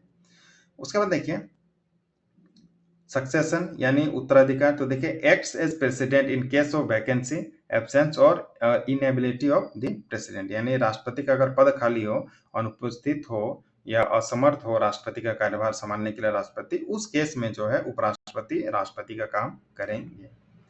उसके बाद एलिजिबिलिटी क्या है, देखिए पात्रता, तो सिटीजन ऑफ इंडिया होना चाहिए यानी भारत का नागरिक होना चाहिए, कम से कम मिनिमम 35 साल होना चाहिए, and qualified to be a member of Rajya Sabha, और राज्यसभा का सदस्य बनने के जो आपका एलिजिबिलिटी है वो आप अगर फुलफिल हो तो जो है यहाँ पे वाइस प्रेसिडेंट का इलेक्शन लड़ा जा सकता है। उसके बाद देखिए यहाँ पे ओथ के बारे में दिया हुआ, तो take an oath to uphold the constitution of India, तो संविधान की रक्षा की शपथ लेते हैं, और शपथ कौन दिलाते हैं यहाँ पे, उसको भी आप याद रखिएगा, तो शपथ इनको दिलाते हैं प्रेसिडेंट, तो इसको भी याद रखिएगा। अगला देखिए, अगला पॉइंट हमारा नो कॉन्फिडेंस मोशन, यानी can not be removed by no confidence motion, यानी देखिए अविश्वास प्रस्ताव लाकर जो इनको नहीं हटाया जा सकता है, तो इनको हटाने के लिए भी एक जटिल प्रक्रिया है। रेजिग्नेशन जो है अपना, resignation can resign by writing to president, तो रेजिग्नेशन अपना जो है ये प्रेसिडेंट को सौंपेंगे यानी राष्ट्रपति को सौंपेंगे। आगे हम लोग बात करेंगे प्राइम मिनिस्टर ऑफ इंडिया यानी भारत के प्रधानमंत्री के बारे में हम बात करेंगे। तो देखिए हेड ऑफ द गवर्नमेंट होते हैं और most powerful executive authority in India, यानी भारत का जो है सरकार का प्रमुख होता है और सबसे शक्तिशाली जो है कार्यकारी अधिकारी हमारा प्रधानमंत्री होते हैं। अगला देखिए, appointed by the president, president द्वारा इनको अपॉइंट किया जाता है। Must command the majority in Lok Sabha, तो लोकसभा में मेजोरिटी होना चाहिए उस दल के पास, तभी जो है उनको उनका प्रोपोजल जो राष्ट्रपति के पास भेजा जाएगा। जैसे मान लीजिए बीजेपी के पास अभी लोकसभा में मेजोरिटी है, बीजेपी और सहयोगी दल के पास, तो बीजेपी जो है राष्ट्रपति के पास एक नाम का चयन करके, मान लीजिए मोदी के नाम का चयन करके राष्ट्रपति के पास भेजेंगे, फिर राष्ट्रपति जो है उसमें उनको अप्रूवल देंगे। अगला देखिए, अगला हमारा रियल हेड ऑफ गवर्नमेंट, तो गवर्नमेंट का रियल हेड जो है होते हैं, जैसे मोदी अभी हैं। उसका leader of the council of ministers, तो जितने भी मंत्री हैं तो मंत्रियों का भी जो हेड होता है हमारा प्रधानमंत्री। अगला पॉइंट देखिए, holds office as long as enjoys the confidence of the Lok Sabha, यानी जब तक जो है लोकसभा का विश्वास प्राप्त है तब तक जो है पद पर बने रहते हैं। तो इसका मतलब क्या है, देखिए मान लीजिए बीजेपी के पास आप सभी को पता है कि अभी बहुमत नहीं, यानी अकेले सरकार नहीं बना सकती है। तो जैसे अलग-अलग पार्टियों से बीजेपी को समर्थन प्राप्त है, तो उसी में से एक पार्टी है, आपको याद होगा नीतीश कुमार की पार्टी जेडीयू, ठीक है? जेडीयू। तो मान लीजिए जेडीयू जेडीयू का भी समर्थन है बीजेपी को, तो जेडीयू ने अगर अपना समर्थन वापस ले लिया, तो जो है प्रधानमंत्री को अपना जो इस्तीफा सौंपना होगा। तो ये तब तक जो है अपने पद पर बने रह सकते हैं जब तक कि जेडीयू जो है अपना जो समर्थन वापस ना ले।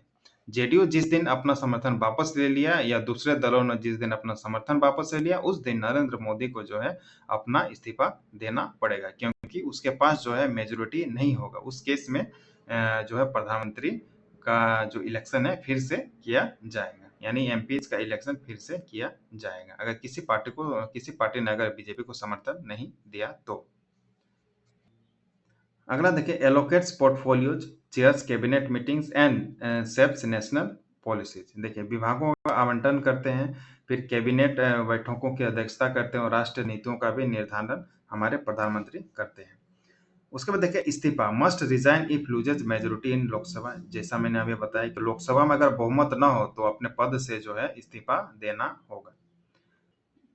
अगला देखिए, एलिजिबिलिटी, यानी must be member of parliament, यानी एमपी होना चाहिए, चाहे राज्यसभा का एमपी हो या लोकसभा का एमपी हो, दोनों में से किसी एक सदन का जो है एमपी होना चाहिए, तभी जो है प्रधानमंत्री हो सकते हैं। अगर मान लीजिए किसी भी सदन का एमपी नहीं है तो 6 महीने के अंदर जो है उनको एमपी होना जरूरी है। क्लियर है बात? अगला देखिए, मिनिमम एज, तो कम से कम जो है 25 साल होना चाहिए इफ है लोकसभा मेंबर, और 30 साल होना चाहिए अगर वो राज्यसभा मेंबर है तो। मान लीजिए अगर प्रधानमंत्री जो है मान लीजिए प्रधानमंत्री हमारा लोकसभा से हो, यानी लोकसभा से हो, तो उस केस में मिनिमम एज 25 होना चाहिए। अगर प्रधानमंत्री हमारा राज्यसभा से हो, राज्यसभा एमपी हो, तो उस केस में जो है 30 साल होना चाहिए। तो अभी जैसे नरेंद्र मोदी लोकसभा का एमपी है, तो उसके लिए कम से कम 25 साल होना चाहिए। और जैसे डॉक्टर मनमोहन सिंह जिस समय थे वो राज्यसभा के एमपी थे, तो उस केस में 30 साल जो है एज होना चाहिए मिनिमम। क्लियर बात यहाँ तक? तो राज्यसभा से भी प्रधानमंत्री बनाया जा सकता है किसी एक एमपी को, और लोकसभा से भी बनाया जा सकता है, तो इसको आप याद रखिएगा। अगला देखिए, अगला कंडीशन क्या है, सिटीजन ऑफ इंडिया होना चाहिए, ठीक है, या आइदर हाउस ऑफ पार्लियामेंट का मेंबर होना चाहिए, यानी भारत का नागरिक होना चाहिए और संसद के किसी भी सदन का जो सदस्य होना चाहिए, और नहीं होने पर जो है नियुक्ति के 6 महीने के भीतर संसद बनना अनिवार्य है। अगला देखिए, शपथ कौन दिलाते हैं प्रधानमंत्री का, तो राष्ट्रपति जो है शपथ दिलाते हैं, यानी प्रेसिडेंट जो है, प्रेसिडेंट ऑफ इंडिया जो है ओथ दिलाते हैं किसको, प्रधानमंत्री को, इसको भी याद रखिएगा। नो फिक्स्ड टेन्योर, तो इनका जो है फिक्स्ड टेन्योर नहीं होता है। अगर बात करें तो 5 साल तक तो फिक्स टेन्योर होता है, बट किसी भी वक्त जो है अगर किसी पार्टी ने समर्थन वापस ले लिया तो सरकार गिर सकती है, तो इस चीज का ध्यान रखिएगा। तो remains in office as long as majority support in Lok Sabha continues, यानी जब तक लोकसभा का बहुमत जो है समर्थन है तब तक जो है पद पर बने रहते हैं।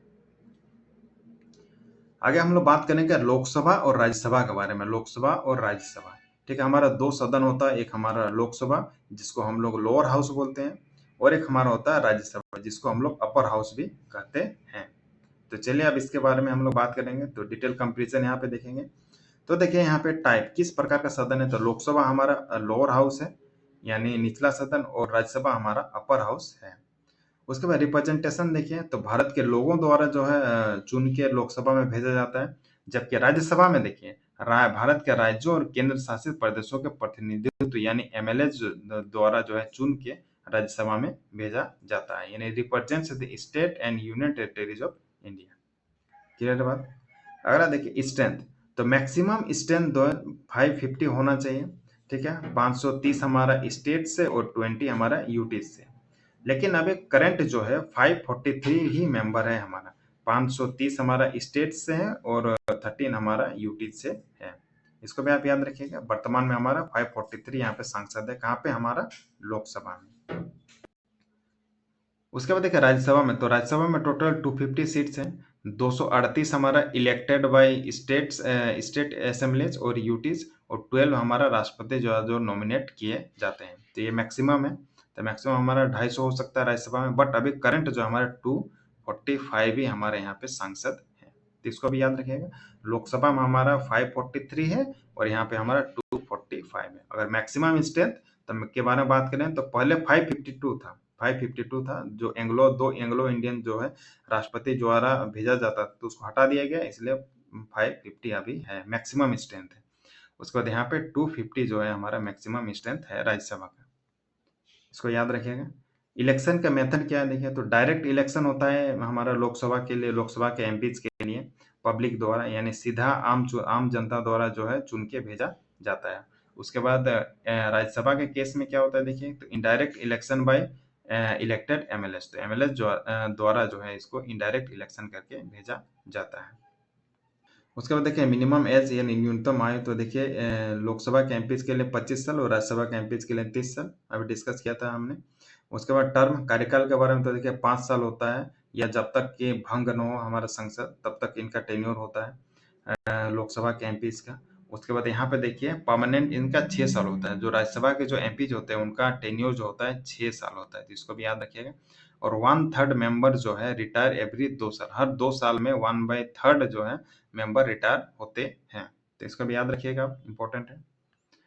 उसके बाद अध्यक्ष कौन होता है, तो लोकसभा में स्पीकर होता है इलेक्टेड बाय हमारा मेंबर। उसके बाद यहाँ पे वाइस प्रेसिडेंट ऑफ इंडिया जो होते हैं यहाँ पे चेयरमैन होते हैं, यानी यहाँ पे स्पीकर होते हैं। भारत के उपराष्ट्रपति जो है यहाँ पे चेयरपर्सन होते हैं राज्यसभा में, इसको भी याद रखिएगा। उसके बाद देखिए मनी और फाइनेंस बिल के बारे में, वित्तीय विधेयक, तो देखिए यहाँ पे can introduce and finally decide on money bills, तो मनी बिल पेश कर सकता है और अंततः निर्णय कर सकता है।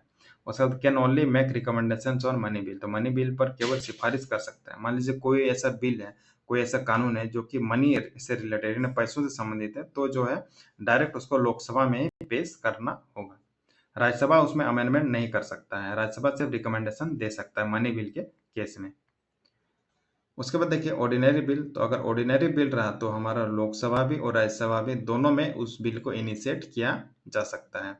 उसके बाद देखिए यहाँ पे Lok Sabha takes presidents in joint sittings, तो देखिए दोनों सदनों द्वारा जो है हमारा ऑर्डिनरी बिल्स को पेश किया जा सकता है, पारित भी किया जा सकता है। और संयुक्त बैठक में अगर मान लीजिए जॉइंट सिटिंग हुआ दोनों सदन का, कभी कभी जॉइंट सिटिंग होता है कोई बिल को पास करने के लिए, तो उस केस में जो है हमारा एलएस यानी लोकसभा को जो है प्राथमिकता दिया जाएगा।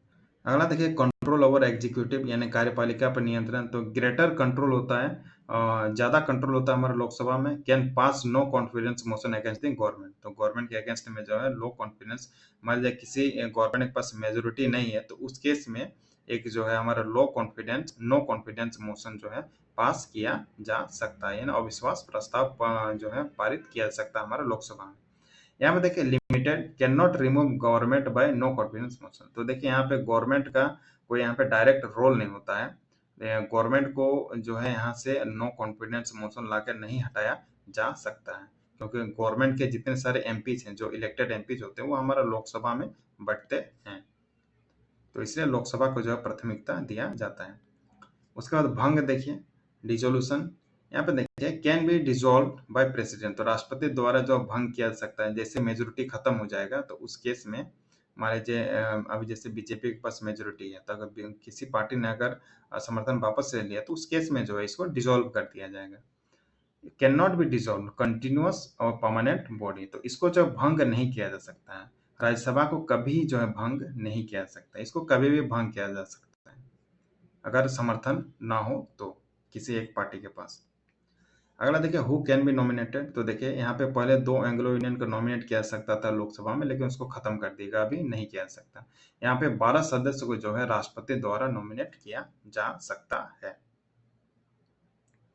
Who elects members. तो सदस्यों का चुनाव कौन करता है? तो देखिए डायरेक्टली जो है हमारे अडल्ट सिटीजन्स करते हैं, यानी जो वयस्क हमारे नागरिक होते हैं वे चुनाव करते हैं एमपीज का लोकसभा में।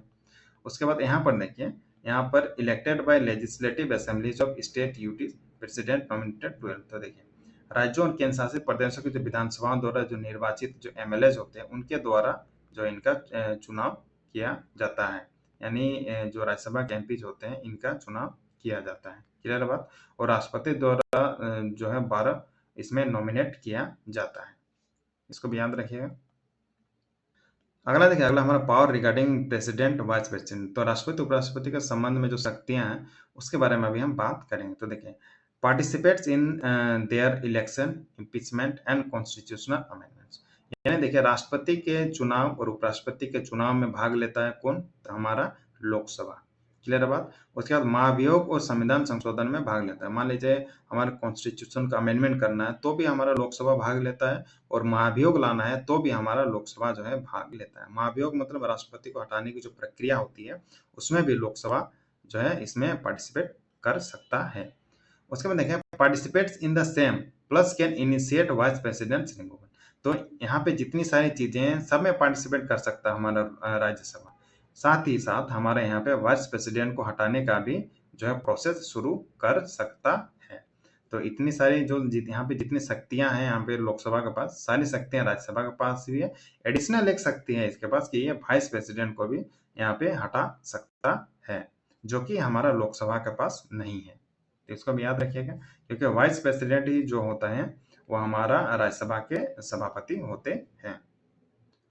तो चलिए अब हम इससे रिलेटेड अभी हम लोग एमसीक्यू डिस्कस करते हैं। तो चलिए स्टार्ट करते हैं। तो पहला क्वेश्चन हमारा क्या करे देखिए कि when was the constituent assembly formed, यानी संविधान सभा का गठन कब हुआ था? 26 जनवरी 1950 और 29 अगस्त 1947, 6 दिसंबर 1946, 15 अगस्त 1947। तो जल्दी से आंसर गैस करिए इसका। तो इसका आंसर हो जाएगा ऑप्शन नंबर सी हमारा 6 दिसंबर 1946। अगला क्वेश्चन देखिए, who was the temporary president of the first constituent assembly meeting, यानी संविधान सभा की पहली बैठक के अस्थायी सदस्य कौन थे? डॉक्टर भीमराव अंबेडकर, डॉक्टर सच्चिदानंद सिन्हा, डॉक्टर राजेंद्र प्रसाद या जवाहरलाल नेहरू। तो जल्दी से आंसर गेस करिए इसका। तो इसका आंसर हो जाएगा ऑप्शन नंबर बी हमारा डॉक्टर सच्चिदानंद सिन्हा। अगला क्वेश्चन देखिए, who was the permanent president of the constituent assembly, यानी संविधान सभा के स्थायी अध्यक्ष कौन थे? बी.एन. राव, सरदार पटेल, डॉक्टर राजेंद्र प्रसाद, जवाहरलाल नेहरू। जल्दी से आंसर गेस करिए इसका।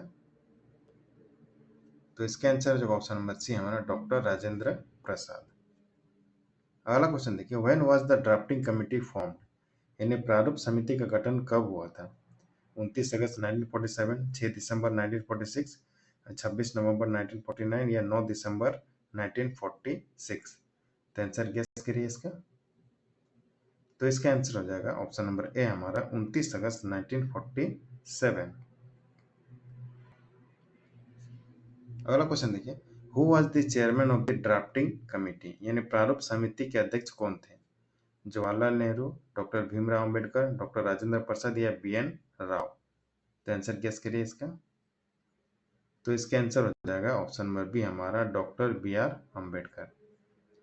अगला क्वेश्चन देखिए, when was the Indian constitution adopted, यानी भारतीय संविधान कब अंगीकृत हुआ? 26 नवंबर 1949, 26 जनवरी 1950, 15 अगस्त 1947 या 9 दिसंबर 1946। तो आंसर गेस करिए इसका। तो इसका आंसर हो जाएगा ऑप्शन नंबर ए हमारा 26 नवंबर 1949। अगला क्वेश्चन देखिए, when did the constitution of India come into force, यानी भारत का संविधान जो है कब लागू हुआ? 15 अगस्त 1947, 26 जनवरी 1950, 9 दिसंबर 1946 या 26 नवंबर 1946। 9। तो आंसर गेस करिए इसका। तो इसका आंसर हो जाएगा हमारा ऑप्शन नंबर बी 26 जनवरी 1950। अगला क्वेश्चन देखिए, how many members were there in the drafting committee, यानी प्रारूप समिति में कुल कितने सदस्य थे? 5, 7, 9 या 11? तो जल्दी से आंसर गेस करिए इसका। तो इसका आंसर हो जाएगा ऑप्शन नंबर बी हमारा 7।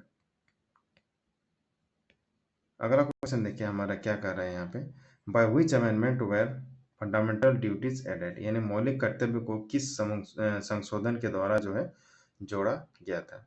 44, 40, 42 या 46? तो आंसर गैस करिए इसका। तो इसका आंसर हो जाएगा हमारा option number C 42nd amendment act. अगला क्वेश्चन देखिए क्या कर रहा है हमारा, which committee recommended fundamental duties, तो मौलिक कर्तव्यों की सिफारिश किस समिति ने की थी? बलवंत राय मेहता समिति, स्वर्ण सिंह समिति, सरकारिया समिति या पुंची समिति? तो आंसर गैस कीजिए इसका। तो इसका आंसर है ऑप्शन नंबर बी हमारा स्वर्ण सिंह कमेटी। तो ये क्वेश्चन आपका 2024 में आया था एक बार। अगला क्वेश्चन देखिए, which amendment added the words socialist and secular to the preamble, यानी प्रस्तावना में समाजवादी और धर्मनिरपेक्ष शब्द किस संशोधन से जोड़े गए? 42nd, 44, 52 या 86? तो आंसर गेस करिए इसका। तो इसका आंसर हो जाएगा हमारा ऑप्शन नंबर ए 42nd amendment act.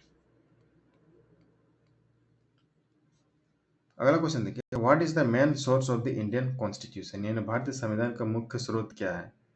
American constitution या government of India act 1935, French constitution या कैनेडियन कॉन्स्टिट्यूशन? आंसर गेस करिए इसका। तो इसका आंसर हो जाएगा ऑप्शन नंबर बी हमारा गवर्नमेंट ऑफ इंडिया एक्ट 1935, यानी इसी एक्ट से जो है इंडियन कॉन्स्टिट्यूशन का मैक्सिमम लॉ जो है लिया गया था, मैक्सिमम एक्ट लिया गया था। अगला क्वेश्चन देखिए, which was the first law minister of India, यानी भारत के पहले कानून मंत्री कौन थे? डॉक्टर भीमराव अंबेडकर, डॉक्टर राजेंद्र प्रसाद, सरदार पटेल या सी राजगोपालाचारी? तो आंसर गैस करिए इसका। तो इसके आंसर हो जाएगा ऑप्शन नंबर ए हमारा डॉक्टर भीमराव अंबेडकर। अगला क्वेश्चन देखिए क्या कर रहा है हमारा, who chaired the advisory committee on minorities and fundamental rights, यानी अल्पसंख्यकों और मौलिक अधिकारों पर सलाहकार समिति के अध्यक्ष कौन थे? डॉक्टर भीमराव अंबेडकर, सरदार वल्लभ भाई पटेल या जवाहरलाल नेहरू या यहाँ पे डॉक्टर राजेंद्र प्रसाद? तो आंसर गेस करिए इसका। तो इसका आंसर हो जाएगा ऑप्शन नंबर बी हमारा सरदार वल्लभ भाई पटेल, यानी ऑप्शन नंबर बी इसका सही हो जाएगा। अगला क्वेश्चन देखिए, when was the national anthem adopted, यानी राष्ट्रगान जो है कब अपनाया गया था? 26 जनवरी 1950, 24 जनवरी 1950, 15 अगस्त 1947 या 9 दिसंबर 1946? तो आंसर गेस करिए इसका।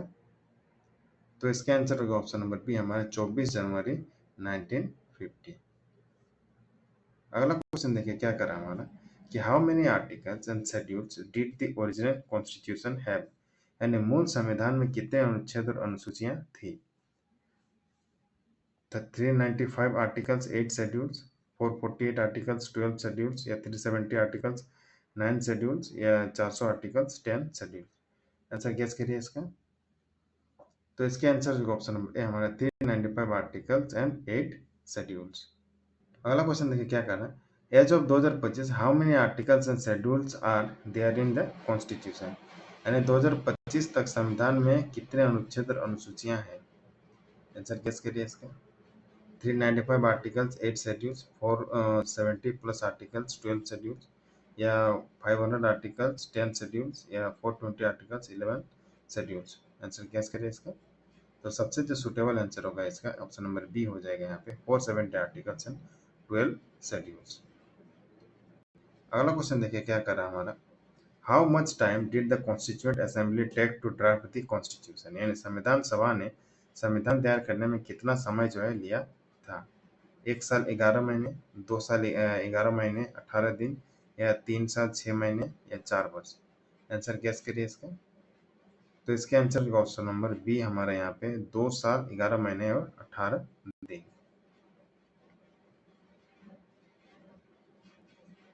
अगला क्वेश्चन देखिए, who was the first speaker of the Lok Sabha, यानी लोकसभा के पहले अध्यक्ष कौन थे? तो आंसर गेस करिए इसका।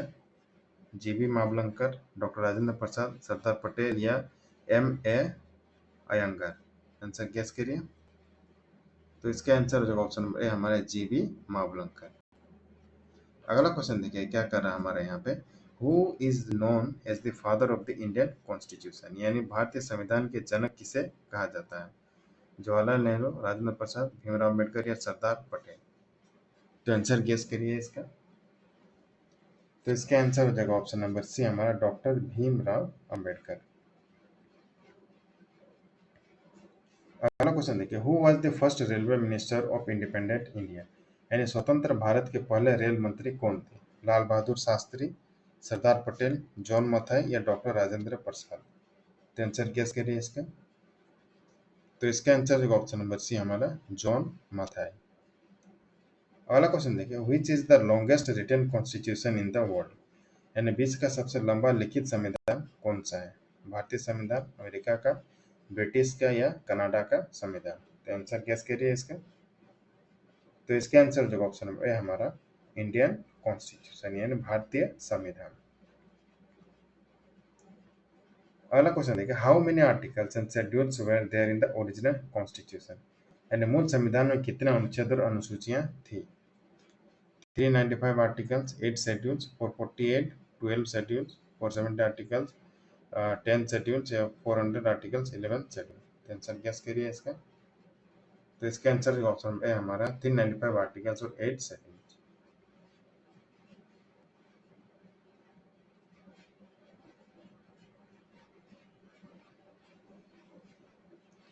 तो ये क्वेश्चन हमारा रिपीट हुआ है।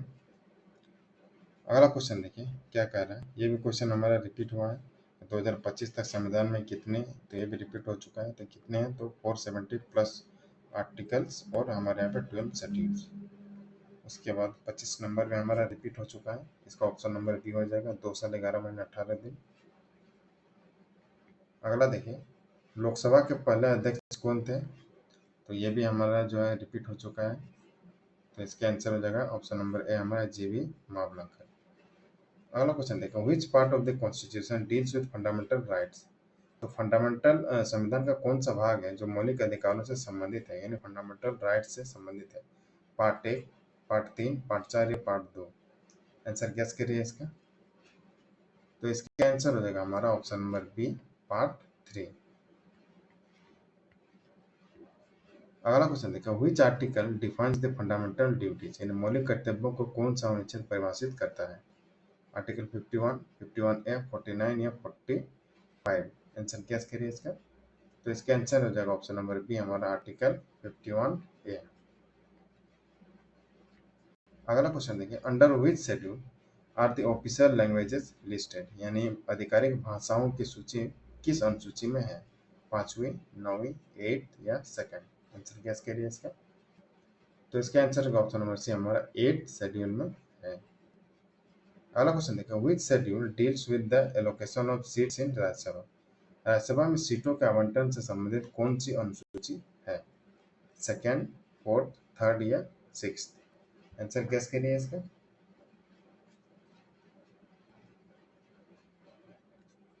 तो इसका आंसर हो जाएगा हमारा option number B 4th schedule में है।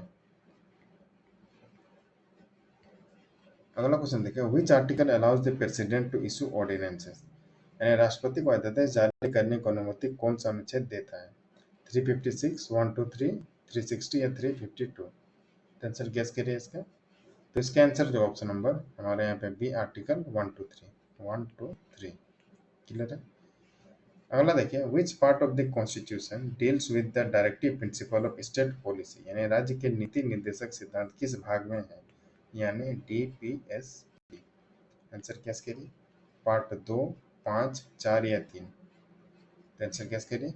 तो इसके आंसर जो ऑप्शन नंबर सी हमारा पार्ट 4 में है। अगला क्वेश्चन देखिए, who elected the vice president of India, Bharat के उपराष्ट्रपति का चुनाव कौन करता है? भारत की जनता, संसद के दोनों सदनों का सदस्य, राज्य विधानसभाएं या विधायकों का निर्वाचक मंडल।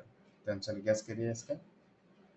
तो इसका आंसर का ऑप्शन होगी हमारा member of both houses of parliament.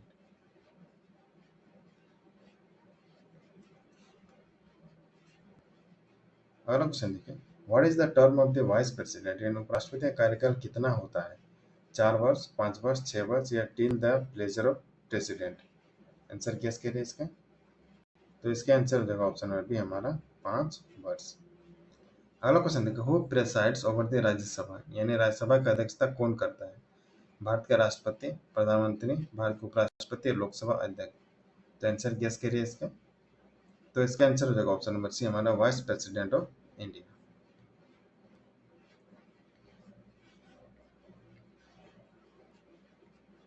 अगला क्वेश्चन देखिए, minimum age to become vice president of India, यानी भारत को राष्ट्रपति बनने के लिए न्यूनतम आयु कितनी होनी चाहिए? 30 वर्ष, 35 वर्ष, 40 वर्ष या 25 वर्ष?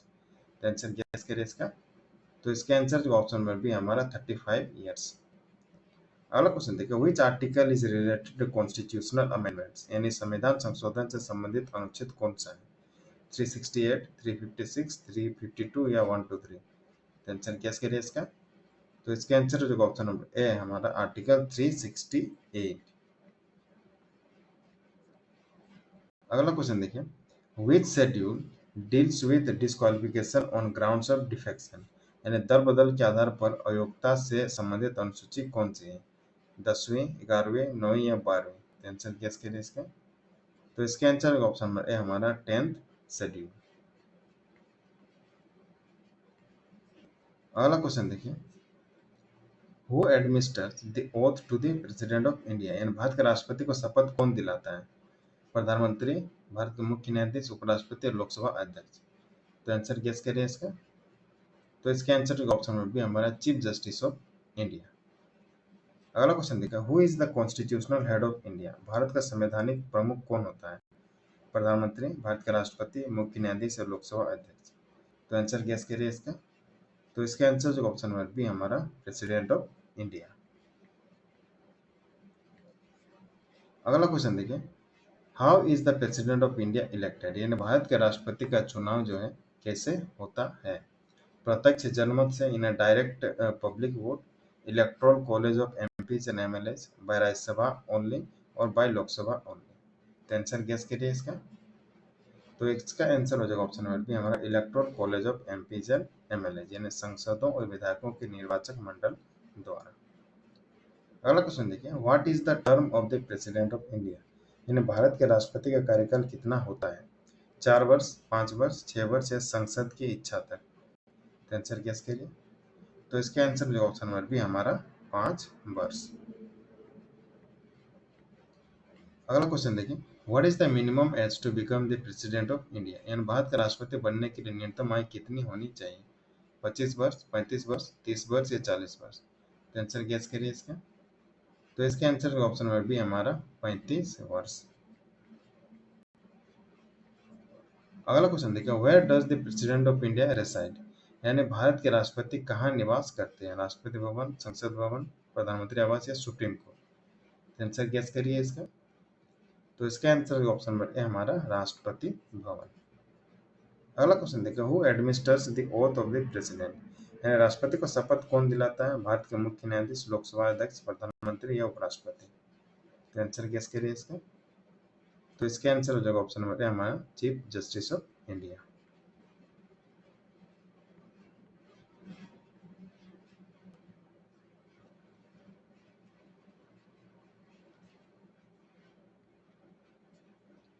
अगला क्वेश्चन देखिए, which article deals with the ordinance making power of the president, अभी अभी हम लोगों ने डिस्कस किया।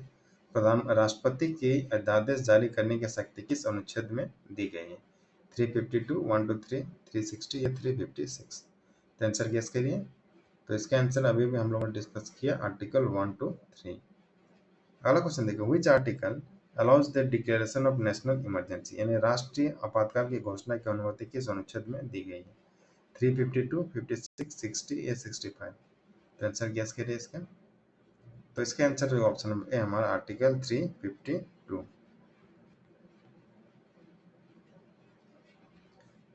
अगला क्वेश्चन देखो, which article allows the declaration of presidents rule, यानी राष्ट्रपति शासन की घोषणा किस अनुच्छेद के अंतर्गत होती है? 52, 56, 123 या 368? तो आंसर गेस करिए। तो इसका आंसर हो जाएगा ऑप्शन नंबर बी हमारा आर्टिकल 356। अगला क्वेश्चन देखो, which article allows the declaration of financial emergency, यानी वित्तीय आपातकाल की घोषणा जो है किस अनुच्छेद के अंतर्गत होती है? 52, 56, 60 या 65? आंसर गेस करिए इसका। तो इसके आंसर जो ऑप्शन नंबर सी हमारा आर्टिकल 360। अगला क्वेश्चन देखिए, who nominates members to the Rajya Sabha, यानी राज्यसभा में सदस्यों का नामांकन कौन करता है? राष्ट्रपति, प्रधानमंत्री, उपराष्ट्रपति या भारत के मुख्य न्यायाधीश? आंसर गेस करिए इसका। तो इसका आंसर होगा ऑप्शन नंबर ए हमारा प्रेसिडेंट ऑफ इंडिया। अगला क्वेश्चन देखिए, which amendment removed Anglo Indian representation in Lok Sabha, यानी लोकसभा में एंग्लो इंडियन प्रतिनिधित्व को किस संशोधन द्वारा जो है हटाया गया? 101, 103, 104 या 102? आंसर गैस करिए इसके। तो इसके आंसर का ऑप्शन नंबर सी हमारा 104 अमेंडमेंट एक्ट। अगला क्वेश्चन देखिए, how many members are nominated to the Rajya Sabha by the president, यानी राष्ट्रपति द्वारा राज्यसभा में कितने सदस्य जो है नामित किए जाते हैं? 10, 12, 14 या 15? तो आंसर गैस करिए इसका। तो इसके आंसर का ऑप्शन नंबर बी हमारा टोटल जो है राज्यसभा में 12 नॉमिनेट किए जाते हैं। अगला क्वेश्चन देखिए, भारत के प्रधानमंत्री की नियुक्ति कौन करता है, यानी who appoints the prime minister of India? Lok Sabha, उपराष्ट्रपति, भारत के राष्ट्रपति या राज्यसभा? आंसर गैस करिए इसका। तो इसका आंसर हो जाएगा हमारा option number C president of India.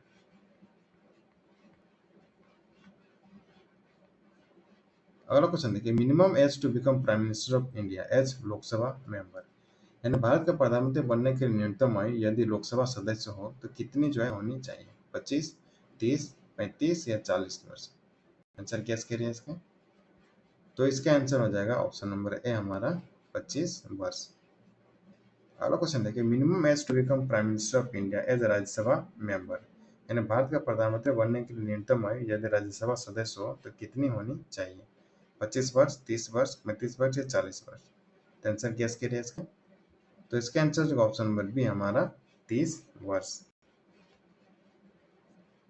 अगला क्वेश्चन देखिए, what is the real executive authority in India, यानी भारत में वास्तविक कार्यकारी अधिकार किसके पास होता है? राष्ट्रपति, प्रधानमंत्री, मुख्य न्यायाधीश या स्पीकर? आंसर गैस करिए इसका। तो इसके आंसर जो ऑप्शन नंबर बी हमारा प्राइम मिनिस्टर ऑफ इंडिया। अगला क्वेश्चन देखिए, what is the minimum number of members needed for cabinet in India, Bharat में कैबिनेट की न्यूनतम संख्या कितनी होनी चाहिए? कोई न्यूनतम निर्धारित नहीं है। लोकसभा की जो है 15% सदस्य संख्या, 12 सदस्य या 10 सदस्य? तो आंसर गेस करें इसके। तो इसके आंसर ऑप्शन भी हमारा 15% ऑफ लोकसभा स्ट्रेंथ। अगला क्वेश्चन देखिए, who is the head of the council of ministers, मंत्रिपरिषद का प्रमुख कौन होता है? राष्ट्रपति, प्रधानमंत्री, कैबिनेट सचिव या हमारा स्पीकर? आंसर गेस करिए इसका। तो इसका आंसर हो जाएगा हमारा option number B prime minister होता है।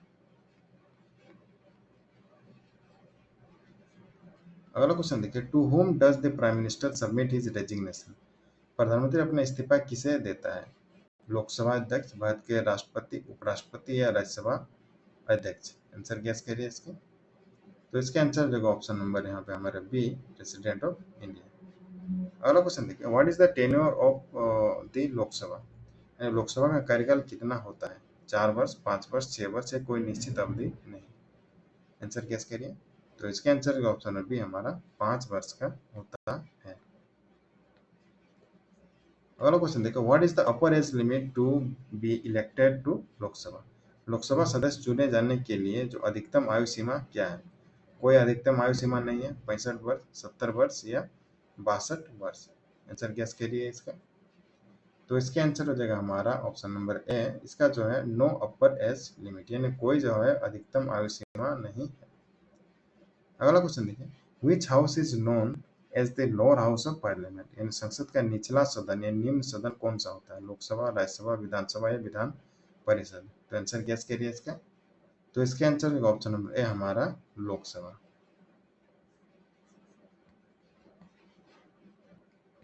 अगला क्वेश्चन देखिए, which house is a permanent body, यानी कौन सा सदन एक स्थायी सदन है?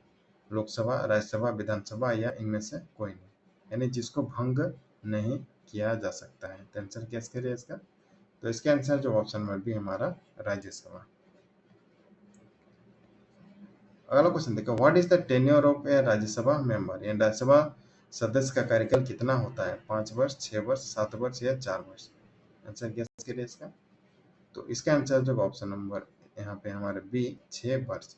राज्यसभा के एमपी का होता है हमारे 6 वर्ष और लोकसभा के एमपी का होता है हमारा 5 वर्ष। याद रखिएगा। अगला क्वेश्चन देखिए, how many members retire from Rajya Sabha every 2 years? 1/3, 1/4, 1/2 यानी हाफ। यानी हर साल, हर 2 साल में राज्यसभा में कितने सदस्य जो है सेवानिवृत्त होते हैं? गेस करिए आंसर इसका। तो इसका आंसर जो ऑप्शन है हमारा 1/3 मेंबर्स। 1/3 मेंबर जो है सेवानिवृत्त होते हैं यानी रिटायर्ड होते हैं।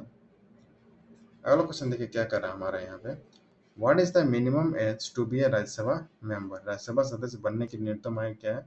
25 वर्ष, 30 वर्ष, 35 वर्ष या 21 वर्ष? आंसर गेस करिए इसका। तो इसका आंसर ऑप्शन नंबर बी हमारे यहाँ पे 30 वर्ष। अगला क्वेश्चन देखिए, who is the x official chairman of the Rajya Sabha? यानी राज्यसभा के पदेन अध्यक्ष कौन होते हैं? राष्ट्रपति, उपराष्ट्रपति, प्रधानमंत्री या भारत के मुख्य न्यायाधीश? तो आंसर गेस करिए इसका। तो इसका आंसर जो ऑप्शन नंबर बी हमारा वाइस प्रेसिडेंट। अगला क्वेश्चन देखिए, कैन राज्यसभा बी डिसॉल्व? क्या राज्यसभा को भंग किया जा सकता है? हाँ या no, it is a permanent body, या समटाइम्स, कभी कभी, ओनली ड्यूरिंग इमरजेंसी, केवल आपातकाल में? तो आंसर गेस करिए इसका। तो इसका आंसर हो जाएगा हमारा ऑप्शन नंबर बी यहाँ पर no, it is a permanent body. यह जो है स्थायी सदन है, इसको जो है भंग नहीं किया जा सकता है। अगला क्वेश्चन देखिए, who elects the speaker of Lok Sabha? यानी लोकसभा अध्यक्ष का चुनाव कौन करता है? मेंबर ऑफ लोकसभा, लोकसभा के सदस्य, प्रेसिडेंट, उपराष्ट्रपति या हमारा प्रधानमंत्री? तो आंसर गेस करिए इसका। तो इसका आंसर हो जाएगा हमारा ऑप्शन में ए, मेंबर ऑफ लोकसभा। अगला क्वेश्चन देखिए, who can introduce a money bill in parliament? संसद में मनी बिल कौन पेश कर सकता है? कोई भी संसद, राज्यसभा सदस्य, केवल लोकसभा या राष्ट्रपति? आंसर गेस करिए इसका। तो मनी बिल सिर्फ और सिर्फ लोकसभा में ही जो है पेश किया जा सकता है। अगला क्वेश्चन देखिए, who has final authority on money bills? तो मनी बिलों पर अंतिम अधिकार किसका होता है? लोकसभा, राज्यसभा, राष्ट्रपति या वित्त आयोग? गेस करिए आंसर इसका। तो इसका आंसर हो जाएगा ऑप्शन नंबर ए हमारा लोकसभा। अगला क्वेश्चन देखिए हमारा यहाँ पे क्या कह रहा है कि विच house has more control over the executive? यानी कार्यपालिका पर किस सदन का सबसे अधिक जो है नियंत्रण होता है? लोकसभा, राज्यसभा, दोनों सदन, इनमें से कोई नहीं? आंसर गेस करिए इसका। तो इसका आंसर ऑप्शन ए हमारा लोकसभा।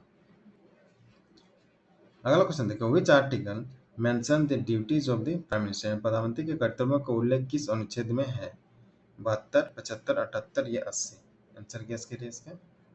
तो इसका आंसर जो ऑप्शन नंबर यहाँ पे सी हमारा आर्टिकल 78। अगला क्वेश्चन देखिए हमारा क्या कर रहे हैं यहाँ पे, under which part is the Panchayati Raj system covered? यानी पंचायती राज व्यवस्था किस भाग के अंतर्गत आती है? पार्ट यहाँ पे 8, 7, 9 या 10? आंसर गेस करिए इसका। तो इसका आंसर हो जाएगा हमारा ऑप्शन नंबर सी, यहाँ पे पार्ट 9 में जो है मेंशन है। अगला क्वेश्चन देखिए, which part deals with municipalities? नगर पालिकाओं से संबंधित भाग कौन सा है? पार्ट 8, 9A, 10 या 11? आंसर गेस करिए इसका। तो इसका आंसर हो जाएगा हमारा ऑप्शन नंबर बी, यहाँ पे हमारा 9A। अगला क्वेश्चन देखो, विच part deals with cooperative societies? यानी सहकारी समितियों से संबंधित भाग कौन सा है? 9A, 9B, 8 या 10? आंसर गेस करिए इसका। तो इसका आंसर हो जाएगा ऑप्शन नंबर बी हमारा 9B, पार्ट 9B। अगला क्वेश्चन देखिए, how many official languages are listed in the 8th schedule? 8वीं अनुसूची में कितनी जो है आधिकारिक भाषाएं सूचीबद्ध है? 18, 20, 22 या 21? गेस करिए आंसर। आंसर हो जाएगा ऑप्शन नंबर सी, यहाँ पे 22। अगला क्वेश्चन देखिए, which schedule deals with administration of tribal areas? यानी जनजातीय क्षेत्रों के प्रशासन से संबंधित अनुसूची कौन सी है? 5th, 6th, 9th या 10th? गेस करिए आंसर इसका। तो इसका आंसर जो ऑप्शन नंबर बी हमारा 6th शेड्यूल। अगला क्वेश्चन देखिए हमारा यहाँ पे क्या कर रहा है, which country inspired the fundamental duties in Indian constitution, यानी भारतीय संविधान में मौलिक कर्तव्यों की प्रेरणा किस देश से ली गई है? यूएसए, सोवियत संघ, फ्रांस या कनाडा? आंसर गैस करिए इसका। तो इसका आंसर जो ऑप्शन नंबर बी हमारा सोवियत यूनियन, या अभी सोवियत यूनियन का भी रशिया भी कहा जाता है। अगला क्वेश्चन देखो, which country is the source of the parliamentary system in India, यानी भारत में संसदीय प्रणाली का स्रोत कौन सा देश है? यूनाइटेड किंगडम, अमेरिका, कनाडा या आयरलैंड? आंसर गेस करिए इसका। तो इसका आंसर जो ऑप्शन नंबर ए हमारा यूनाइटेड किंगडम यानी इंग्लैंड। अगला क्वेश्चन देखिए, from which country did India adopt the concept of fundamental rights, यानी भारत ने मौलिक अधिकारों की अवधारणा किस देश से ली है? आंसर गेस करिए इसका। अमेरिका, यूके, फ्रांस या रशिया? तो इसका आंसर हो जाएगा हमारा ऑप्शन नंबर ए, यहाँ पे हमारा यूएसए। अगला क्वेश्चन देखिए, from which country did India adopt the concept of directive principles of state policy, यानी राज्य के नीति निर्देशक तत्वों की अवधारणा भारत ने किस देश से ली? यूएसए, आयरलैंड, यूके या जापान? आंसर गेस करिए इसका। तो इसका आंसर जो ऑप्शन नंबर बी हमारा यहाँ पे आयरलैंड। अगला क्वेश्चन देखिए, which country inspired the deals of liberty, equality and fraternity, यानी स्वतंत्रता, समानता और बंधुत्व के आदर्श किस देश से लिए गए हैं? अमेरिका, फ्रांस, यूके या रशिया? आंसर गेस करिए इसका। तो इसका आंसर हो जाएगा हमारा यहाँ पे ऑप्शन नंबर बी, फ्रांस। अगला क्वेश्चन देखिए हमारा क्या कर रहा है कि which country inspired the concept of procedure established by law, यानी कानून द्वारा स्थापित प्रक्रिया की अवधारणा किस देश से ली गई है? तो आंसर बताइए इसका। फ्रांस, अमेरिका, जापान या रशिया? तो जल्दी से आंसर बताइए इसका। तो इसका आंसर हो जाएगा हमारा ऑप्शन नंबर सी, जापान। अगला क्वेश्चन देखिए हमारे यहाँ पे क्या कर रहा है, which country is the source of the concept of judicial review, यानी न्यायिक पुनर्विलोकन की अवधारणा का स्रोत कौन सा देश है? यूएसए, यूके, फ्रांस या कनाडा? तो आंसर गेस करिए इसका। तो इसका आंसर हो जाएगा ऑप्शन नंबर ए हमारा यूएसए।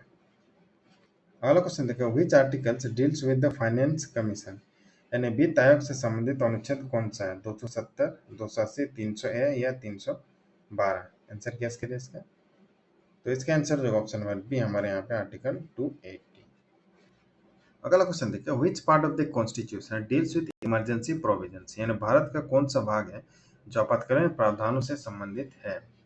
यहाँ पे भाग 17, भाग 18, 19 या 20? आंसर गेस करिए इसका।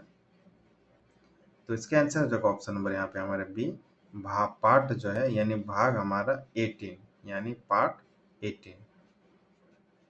अगला क्वेश्चन देखिए हमारा क्या कर रहे हैं यहाँ पे, which article deals with constitutional amendment, यानी संविधान संशोधन से संबंधित अनुच्छेद कौन सा है? 368, 70, 71 या 60? आंसर गेस करिए इसका। तो इसका आंसर जो ऑप्शन नंबर ए हमारा आर्टिकल 368।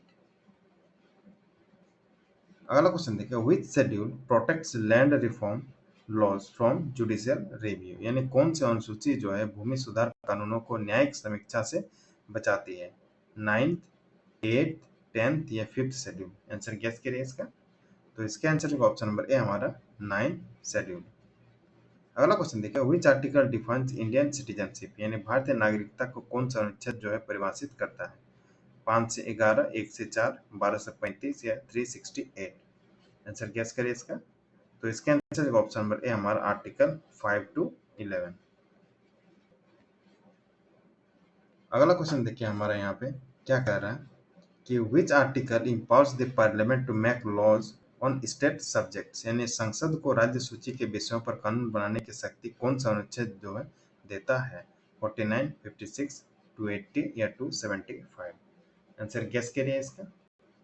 तो इसके आंसर जो ऑप्शन नंबर ए हमारा आर्टिकल 249। अगला क्वेश्चन देखिए, what is the total number of parts in the constitution as of 2025? 22, 24, 25 या 26? आंसर गेस करिए इसका। तो इसका आंसर जो ऑप्शन नंबर यहाँ पे सी हमारा टोटल 25, ओरिजिनल 22 ही है, बट उसमें ए बी करके जोड़ा गया है। टोटल जो हमारे यहाँ पे 25 है। अगला क्वेश्चन देखिए, in which part is the official language mentioned, यानी आधिकारिक भाषा का उल्लेख किस भाग में है? 15, यहाँ पे 16, 17 या 14? आंसर गेस करिए। तो इसका आंसर जो ऑप्शन नंबर यहाँ पे हमारा सी, पार्ट जो है 17 में मेंशन है। अगला क्वेश्चन देखिए, which article mentions Hindi as the official language, किस अनुच्छेद में हिंदी को राजभाषा के रूप में मान्यता दी गई है? 343, 344, 351 या 348? आंसर गेस करिए इसका। तो इसका आंसर जो ऑप्शन नंबर ए हमारा 343। अगला क्वेश्चन देखिए, which what does article 300 A deal with, यानी अनुच्छेद 300 ए किससे जो है संबंधित है? Right to equality, right to property, right to life या freedom of speech? Answer guess करिए इसका। तो इसका आंसर हो जाएगा ऑप्शन नंबर बी हमारा राइट टू प्रॉपर्टी, यानी संपत्ति का अधिकार। अगला क्वेश्चन देखिए, which article deals with the appointment of governor, यानी राज्यपाल की नियुक्ति से संबंधित अनुच्छेद कौन सा है? 155, 153, 154 या 156? आंसर गेस करिए इसका। तो इसका आंसर हो जाएगा ऑप्शन नंबर ए हमारा आर्टिकल 155। अगला क्वेश्चन देखिए, which articles grants pardoning power to the president, यानी राष्ट्रपति को क्षमा करने की शक्ति किस अनुच्छेद में दी गई है? 72, 73, 74 या 75? गेस करिए आंसर इसका। तो इसका आंसर ऑप्शन नंबर ए हमारा आर्टिकल 72। अगला क्वेश्चन देखिए, which article deals with the duties of the prime minister to the president, यानी प्रधानमंत्री के राष्ट्रपति के प्रति कर्तव्य का उल्लेख किस अनुच्छेद में है? 78, 74, 75 या 80? आंसर गेस करिए इसका। तो इसका आंसर हो जाएगा हमारा ऑप्शन नंबर ए यहाँ पे आर्टिकल 78। अगला क्वेश्चन देखो, which part deals with the union executive, यानी संघीय कार्यपालिका से संबंधित भाग कौन सा है? भाग 3 यानी पार्ट 3, 5, 6 या 7? गेस करिए आंसर। तो इसके आंसर जो ऑप्शन नंबर यहाँ पे हमारे बी पार्ट 5। अगला क्वेश्चन देखो, which part deals with the relations between union and states, यानी संघ और राज्यों के बीच संबंधों से संबंधित भाग कौन सा है? 10, 12, 11 या 14? आंसर गेस करिए इसका। तो इसका आंसर हो जाएगा ऑप्शन नंबर सी यहाँ पे हमारा पार्ट 11। तो आज की क्लास हम यहीं तक रखते हैं। आप हमारे ऑनलाइन क्लासेस को ज्वाइन करना चाहते हैं तो आप हमें व्हाट्सअप कर सकते हैं। आप हमारे यूट्यूब चैनल, टेलीग्राम चैनल और व्हाट्सअप ग्रुप से जरूर जुड़िए लेटेस्ट अपडेट्स के लिए और पीडीएफ्स के लिए। तो चलिए मिलते हैं हम लोग नेक्स्ट क्लास में। तब तक आप हमारे चैनल को सब्सक्राइब करें, वीडियो को लाइक करें, शेयर करें। Thanks for watching.